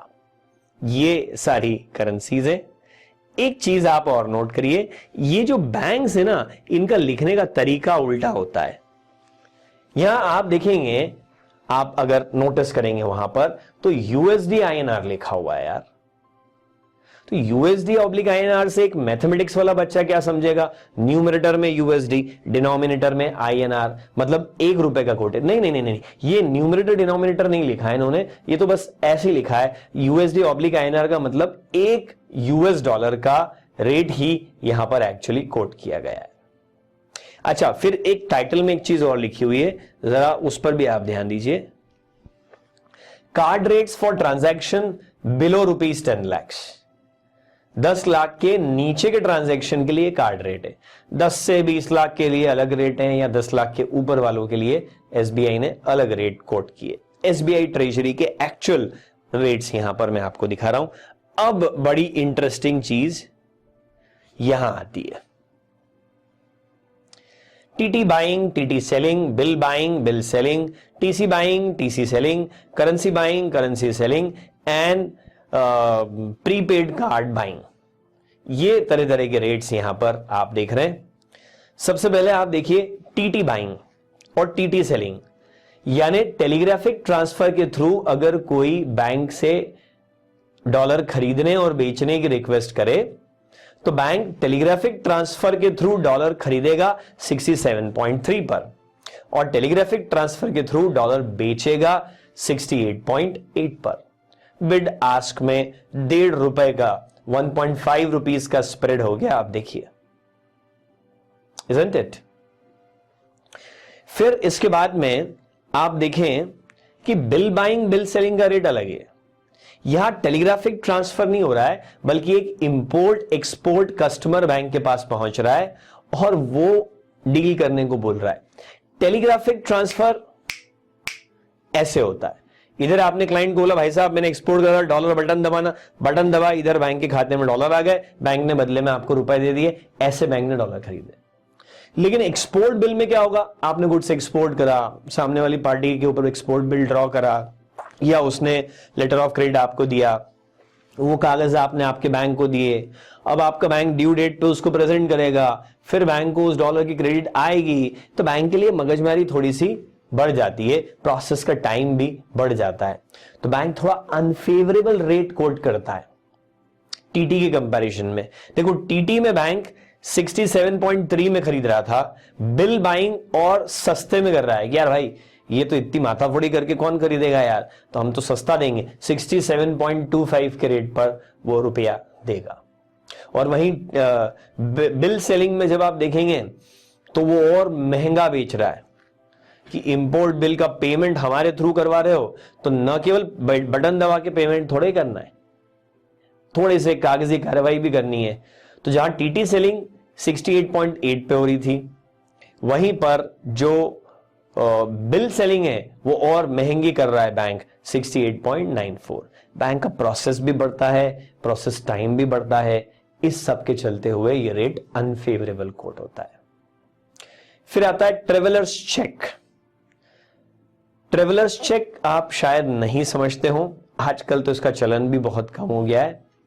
पहले के time पे लोग हिंदुस्तान में या हिंदुस्तान के बाहर travel करते थे ना, तो कैश, भाई क्रेडिट कार्ड डेबिट कार्ड तो कुछ होते नहीं थे, इंटरनेट बैंकिंग थी नहीं, इंटरनेट ही नहीं था, कंप्यूटर ही नहीं था, मोबाइल फोन भी नहीं था, तो ट्रेवलिंग करते समय क्या जेब में 50,000 रुपए कैश भर के ट्रेवलिंग करें, अरे यार रास्ते में कोई लूट लेगा। तो जैसे आप डीडी बनवाते हो ना, ऐसे लोग ट्रेवलर्स चेक बनवा लेते थे। आई डोंट नो, अगर कुछ गूगल करें तो शायद हमको ट्रेवलर्स चेक का कोई सैंपल देखने को मिल जाए।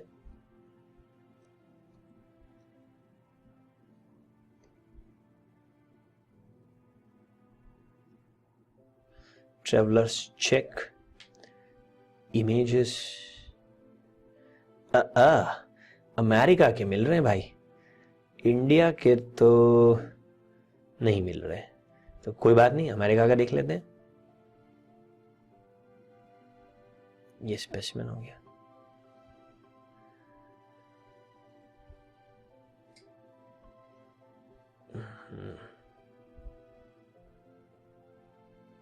ये देखिए, ये एक स्पेसिमेन आ गया यहां, $50 का ट्रेवलर्स चेक।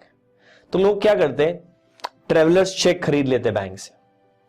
अब आपने एक शहर में ट्रेवलर्स चेक खरीदा, मुंबई में, आप दिल्ली गए, दिल्ली में आपको पैसों की जरूरत पड़ी, तो सेम बैंक की ब्रांच में वो ट्रेवलर चेक आप सरेंडर करते, साइन करके देना पड़ता, एक साइन उस पर आपके ऑलरेडी हुए रहते थे, बैंक के सामने आप दूसरे साइन करते, सरेंडर करते, पैसे मिल जाते। क्रेडिट कार्ड डेबिट कार्ड नहीं थे ना, ट्रेवलर्स चेक लेकर के लोग ट्रेवल किया करते थे। तो ये ट्रेवलर्स चेक है, इसका रेट अगर आप देखेंगे तो और अनफेवरेबल है, 66.68 जितने लो रेट पे बैंक डॉलर खरीद रहा है और 69.1 जितने हाई रेट पे बेच रहा है। कारण इसका वॉल्यूम बहुत छोटा होता है, छोटे वॉल्यूम में तो बैंक को मार्जिन ज्यादा रखना ही पड़ेगा। फिर करेंसी का रेट देखिए, वो और भी ज्यादा अनफेवरेबल है। करेंसी बाइंग तो मतलब बहुत ही सस्ते में डॉलर खरीदेगा बैंक, 66.35 में डॉलर खरीदेगा कस्टमर से, माइंड इट, मार्केट से नहीं। कार्ड रेट मार्केट के लिए थोड़ी होंगे, कार्ड रेट तो कस्टमर के लिए ही होंगे। और हार्ड करेंसी $100 के नोट छपे हुए, तो सर क्या अभी तक हम हार्ड करेंसी की बात नहीं कर रहे थे? नहीं, बिल्कुल नहीं। Telegraphic transfer, bill buying, bill selling, traveller cheque, hard currency तो आई नहीं थी। हार्ड करेंसी की बात तो आप कर रहे हैं, और अनफेवरेबल रेट है क्योंकि इसका वॉल्यूम और छोटा होता है और करेंसी हैंडल करना डिफिकल्ट है यार। कोई डॉलर इधर दे गया, फिर उसको यूएस भिजवाना उन डॉलर को, या वहां से डॉलर लेके आना, इट रिक्वायर्स एफर्ट, और वॉल्यूम भी कम ऊपर से। तो और बड़ा बिड आस्क स्प्रेड इसमें आपको देखने को मिलेगा। 66.35 जितने लो रेट पर बैंक खरीद रहा है डॉलर, और 69.3 जितने हाई रेट पर बैंक क्या कर रहा है, बेच रहा है। फिर ये एक प्रीपेड कार्ड का कंसेप्ट है। प्रीपेड कार्ड में ना बैंक जो करेंसी है ना, वो बाइंग का रेट दे रहा है कि प्रीपेड कार्ड के थ्रू बैंक आपसे करेंसी खरीदे। आजकल लोग जैसे इंटरनेशनल डेबिट कार्ड तो होता ही है लोगों के पास, पर उसमें क्या होता है, ट्रांजैक्शन चार्जेस बहुत ज्यादा लग जाते हैं। तो ऐसे आप किसी करेंसी डीलर के पास जाइए, वो क्रेडिट कार्ड जैसा ये कार्ड आपको दे देगा, वो प्रीपेड करेंसी कार्ड होता है, उसमें लोड करवा लीजिए, इतने डॉलर डलवा लिए, इतने पाउंड डलवा लिए, इतने यूरो, घूमिए पूरी दुनिया में, उस कार्ड से पैसा खर्च करिए। वो क्रेडिट डेबिट कार्ड जैसा काम करता है। उसकी बाइंग रेट है बैंक की 67.20, मतलब ये टीटी से और बिल से तो अनफेवरेबल है, क्योंकि टीटी में तो बैंक 30 पैसे में खरीद रहा है, बिल में 25 में खरीद रहा है, लेकिन ट्रेवलर्स चेक और करेंसी के कंपैरिजन में फिर भी फेवरेबल रेट है। 67.20 में bank is ready to buy. देखिए बेटा, कुछ चीजें एग्जाम में शायद ना पूछी जाए, ये कार्ड रेट की इतनी डिटेल कि इतनी सारी तरह की TT rate, bill rate, TC rate, currency rate, PC rate, prepaid card rate, लेकिन हम सिर्फ पास होने के लिए थोड़ी पढ़ रहे हैं, हमको बात समझ में भी तो आना चाहिए। रट रट करके हमको अपना काम नहीं चलाना है। एग्जाम पॉइंट ऑफ व्यू तो जरूर हम देख रहे हैं, लेकिन एट द सेम टाइम हमको यह भी कंसिडर करना चाहिए कि हमको बात समझ में आए और हम उसका कंसेप्ट का इस्तेमाल कर सकें। अब देखिए, कुछ रेट जीरो हैं, मतलब बैंक उन करेंसी में डील करने के लिए तैयार नहीं है। आप एक चीज और भी देखिएगा, जैसे जैपनीज येन का रेट इसमें कहां पर था, इस टेबल में अगर मैं ढूंढूंगा,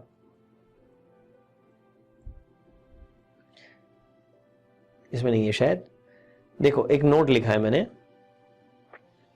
कि जैपनीज येन जो है या केनियन शिलिंग जो है या थाई बात है, ये सस्ती करेंसीज है, तो इनकी एक यूनिट का रेट नहीं दिया जाता। जैसे डॉलर एक बराबर रुपए 68 है, इनकी एक यूनिट का नहीं, इनकी 100 यूनिट का रेट देते हैं।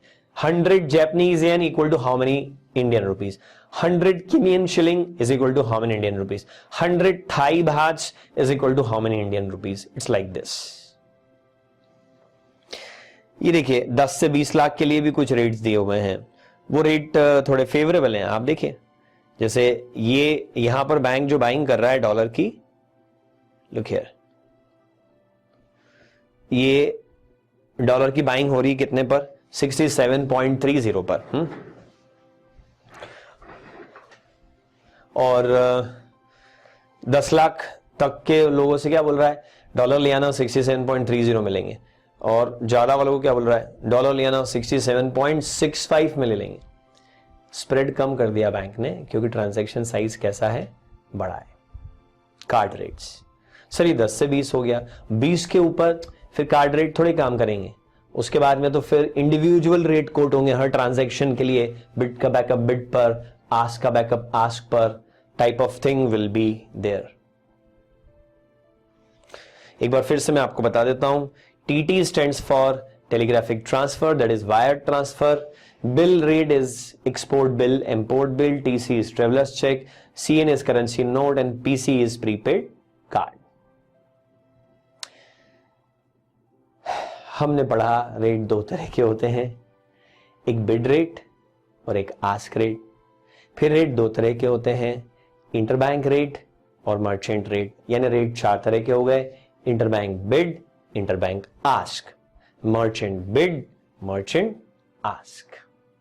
और फिर मर्चेंट बिड आस्क भी कई तरह के हो सकते हैं, बिल के रेट, टीटी के रेट, टीसी के रेट, सीएन के रेट, पीसी के rate.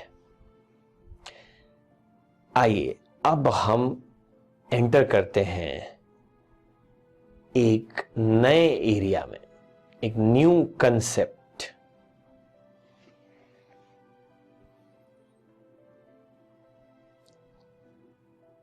Let's enter into a very important, a bit difficult concept titled as cross currency rate. Rate table आपने देखी, इंटरबैंक रेट देखा।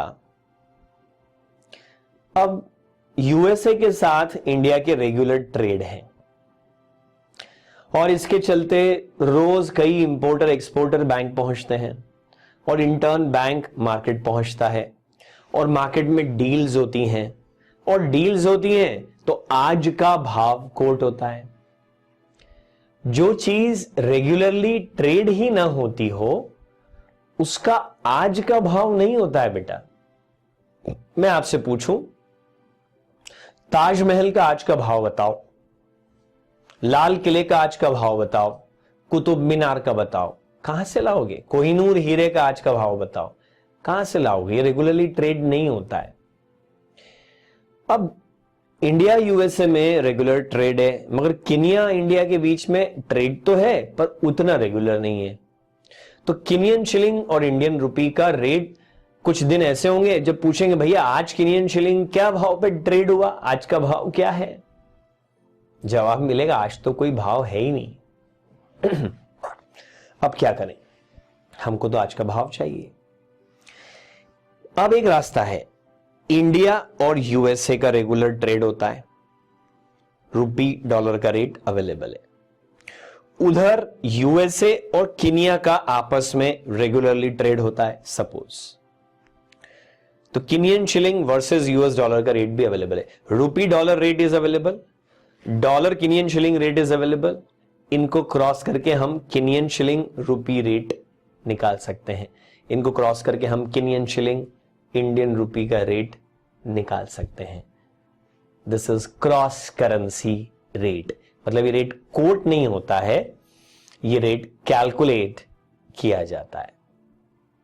चैप्टर की शुरुआत में मैंने एक्सी.com आपको बताया था, वही एक्सी.com की वेबसाइट का एक स्नैपशॉट आपके सामने वापस से है। इसमें सारे रेट क्रॉस भी दिख जाएंगे आपको, जैसे यूएस डॉलर और इंडियन रुपीस का रेट तो आपके पास में है, ये रहा 67.88, और पाउंड और इंडियन रुपीस का रेट भी है 91.5528। अब अगर आपको इससे यूएस डॉलर और पाउंड का रेट निकालना है तो निकाल भी सकते हैं, और रेडीमेड चाहिए तो वो दिया हुआ भी है। ये यूएस डॉलर और पाउंड का रेट 0.74146, $1 इक्वल टू 0.74146 पाउंड्स। कैसे निकाला जाए क्रॉस करेंसी रेट? देखो बेटा, अगर क्वेश्चन में सिचुएशन बहुत सिंपल हो ना तो आप अपने कॉमन सेंस से ही सॉल्व कर दोगे। जैसे मैंने बोल दिया 1 पाउंड इक्वल टू $2, एक पाउंड में $2 आते हैं। वेरी नाइस, बहुत ही अच्छी बात है ये कि एक पाउंड में $2 आते हैं। नाउ $1 इक्वल टू 50 रुपीज, एक डॉलर में 50 रुपए आते हैं। तो बताओ 1 pound equal to how many Indian rupees? And answer is 1 pound equal to 100 rupees. आसान था, तो आपने फटाक से मल्टीप्लाई कर दिया। होगा ये कि जब दो रेट को आप क्रॉस करोगे तो या तो वो दोनों मल्टीप्लाई हो जाएगी, या rate number 1 divided by rate number 2 होगा, या rate number 2 divided by rate number 1 होगा। तो इन तीन में से क्या होगा, उस पे लॉजिक लगाने जाएंगे बहुत मुश्किल पड़ेगा। हम एक रूल बना लेते हैं, एक इक्वेशन बना लेते हैं, उसके थ्रू सॉल्व करना हमारे लिए काफी आसान होगा।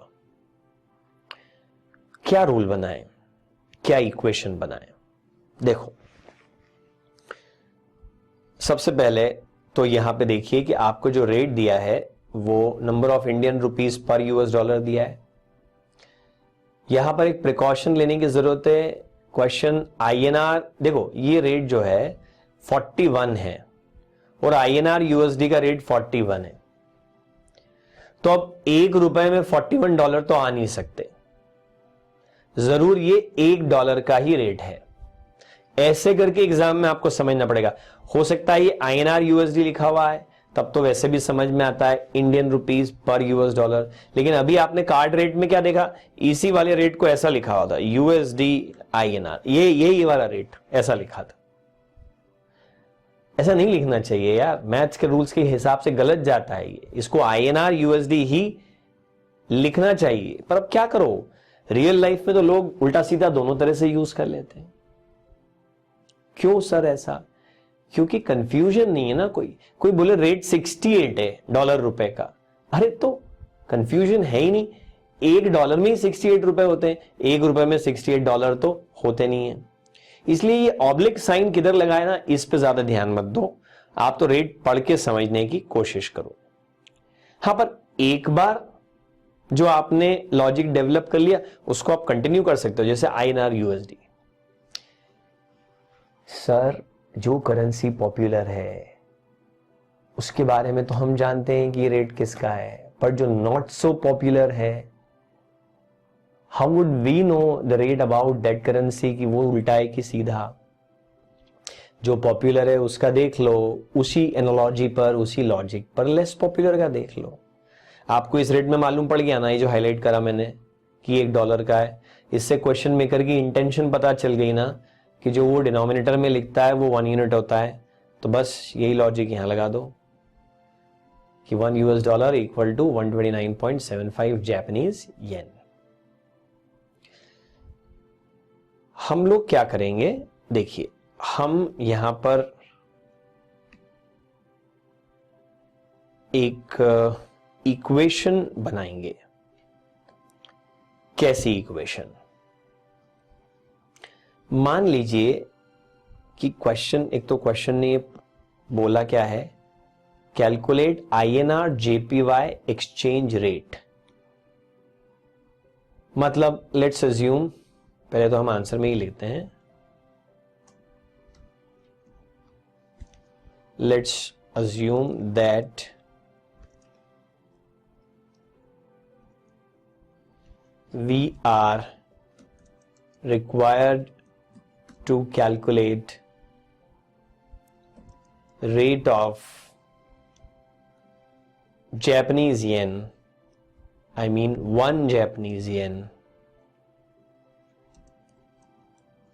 in terms of Indian rupees।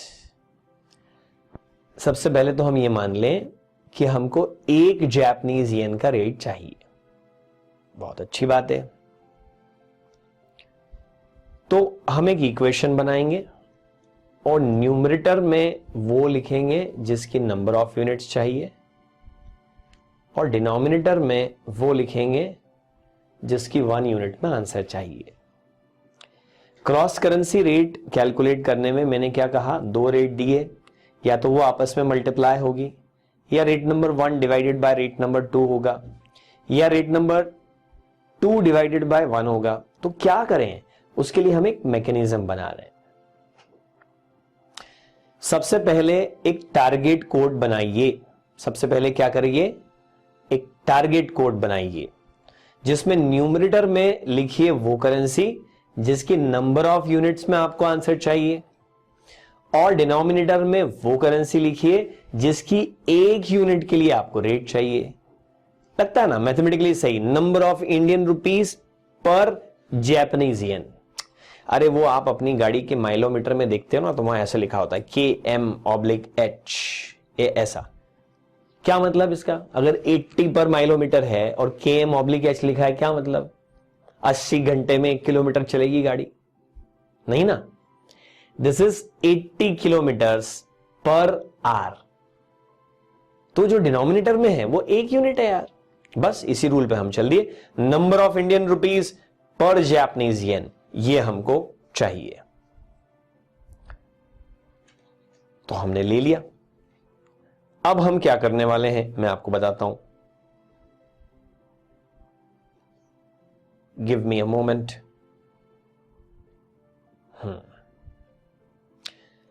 सबसे पहले टारगेट कोड बनाया, नंबर ऑफ यूनिट्स ऊपर, सिंगल यूनिट वाली करेंसी नीचे। अब न्यूमरेटर को कॉपी पेस्ट कर दो। न्यूमरेटर है INR, तो इधर राइट हैंड साइड पर भी क्या लिख लो, INR। अब क्वेश्चन में देखो कि INR किसके सामने कोटेड है। INR नहीं, ये INR यहां नहीं है, यहां भी नहीं है, यहां भी नहीं है, यहां भी नहीं है, ये रहा। अरे अरे अरे, मिल गया INR मिल गया। और ये INR किसके सामने कोटेड है? ये INR USD के सामने कोटेड है।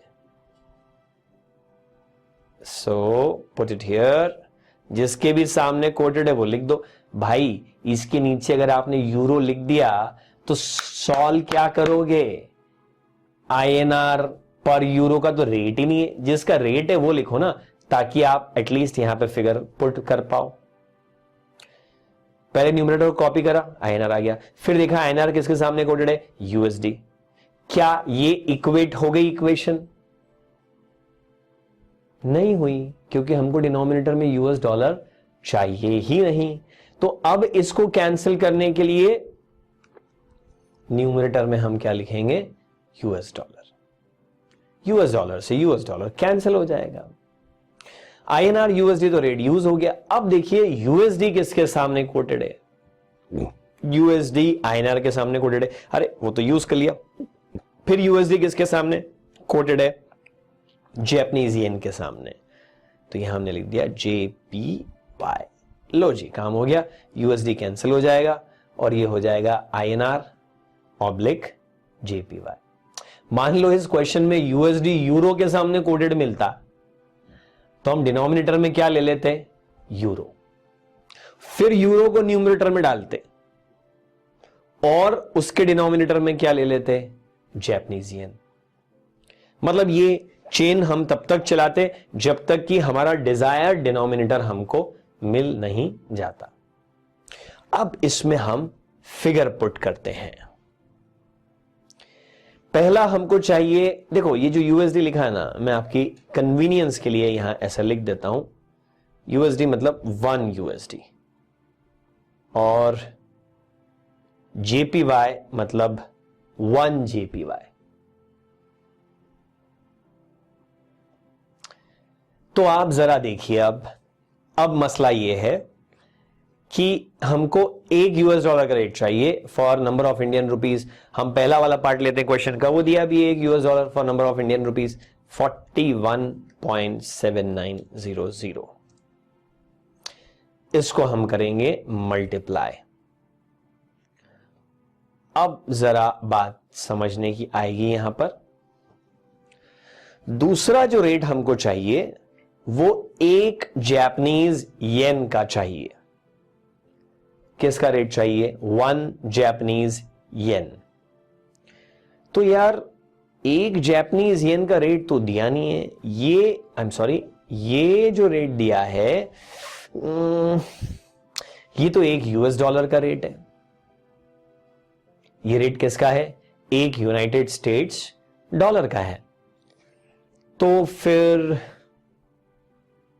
क्या करें, हमको चाहिए 1 येन का रेट और यहां दिया है 1 डॉलर का रेट। उल्टा कर देंगे। कैसे, क्यों करेंगे उल्टा? देखो मैं एक बहुत सिंपल लॉजिक आपको बताता हूं। अगर क्वेश्चन में यह दिया है USD 1 is equal to JPY 129.75, अब अगर आपको 1 येन का रेट चाहिए तो आप यही तो करेंगे, USD 1 डिवाइडेड बाय 129.75, वो इधर आके डिवाइड हो जाएगा, is equal to Japanese yen 1। Direct को इनडायरेक्ट, इनडायरेक्ट को डायरेक्ट करना हो तो क्या करना पड़ता है, 1 अपॉन करना पड़ता है। तो हमको 1 येन का रेट चाहिए था। ये तो एक ऐसे ही मैंने आपको समझाने के लिए लिख दिया, इसको आप अवॉइड करिए। हमको 1 येन का रेट चाहिए लेकिन रेट दिया है 1 डॉलर का, तो हम 1 अपॉन कर देंगे, 1 अपॉन 129.75।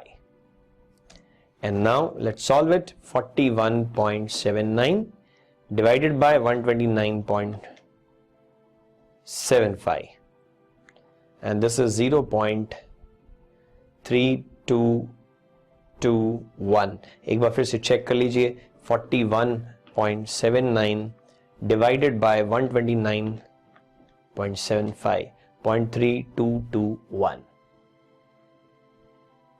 एक बार जो आपने इक्वेशन बना ली तो क्वेश्चन का दूसरा पार्ट भी सॉल्व करना आपके लिए आसान है। प्रेजेंटेशन के एंगल से आप ऐसा कर सकते हैं कि इसको अलग ही रहने दें। ये आपने सॉल्व कर दिया क्वेश्चन का फर्स्ट पार्ट, और फिर सिमिलरली हम इसी को आगे बढ़ाते हैं और सॉल्व कर देते हैं सेकंड पार्ट। सेकंड पार्ट में यहां पर 43 आ जाएगा। अब तो सारा सिस्टम सेट है, अब कहीं हमको कुछ दिमाग लगाने की जरूरत है नहीं। और यहां पर 44.00 आ जाएगा। तो 43 डिवाइडेड बाय 144.00, फिर से कर लेते हैं एक बार। 43 डिवाइडेड बाय 144.00 इज 0.2986।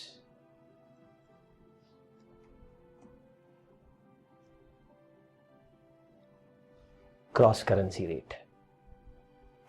इसको लिख के बताता हूं मैं आपको कि हम इसको कोट करेंगे कैसे।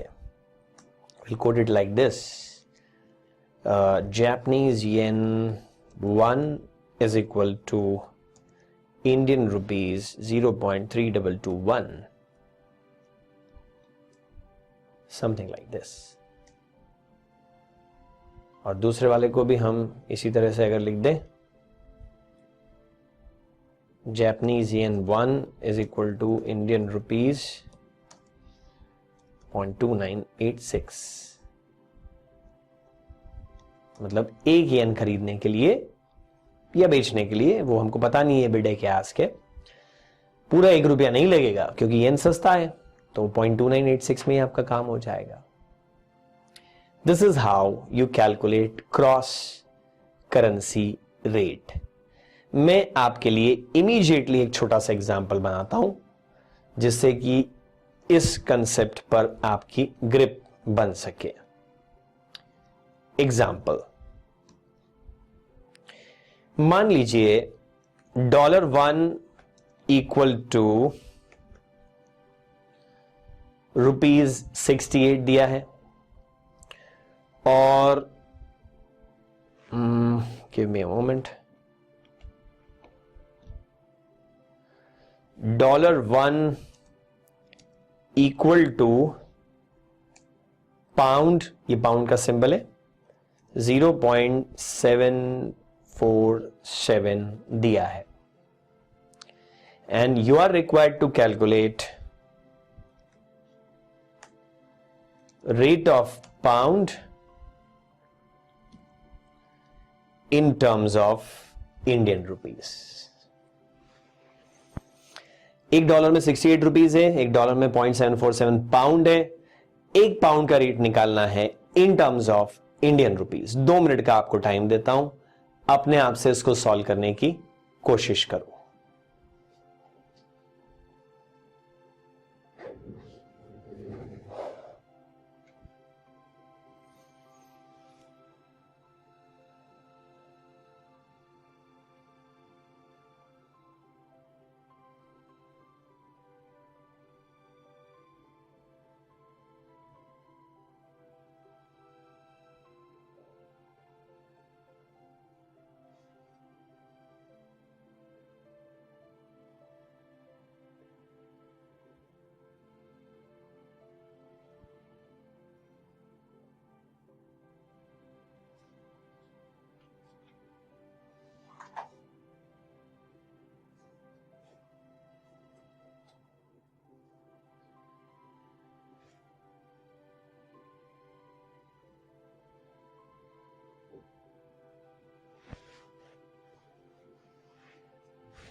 कुछ समझ में आया कि नहीं भाई?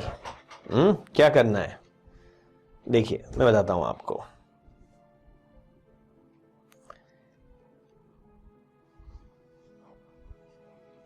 देखिए, सबसे पहला जो काम आपको करना है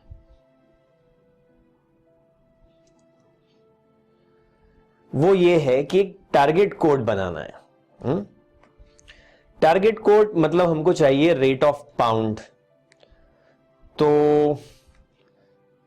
डिनोमिनेटर में तो हमने रख दिया पाउंड, क्योंकि पाउंड का रेट चाहिए उसके 1 यूनिट। न्यूमरेटर में चाहिए हमको इन टर्म्स ऑफ इंडियन रुपीस, तो वहां पे हमने इंडियन रुपीस रख दिए, INR।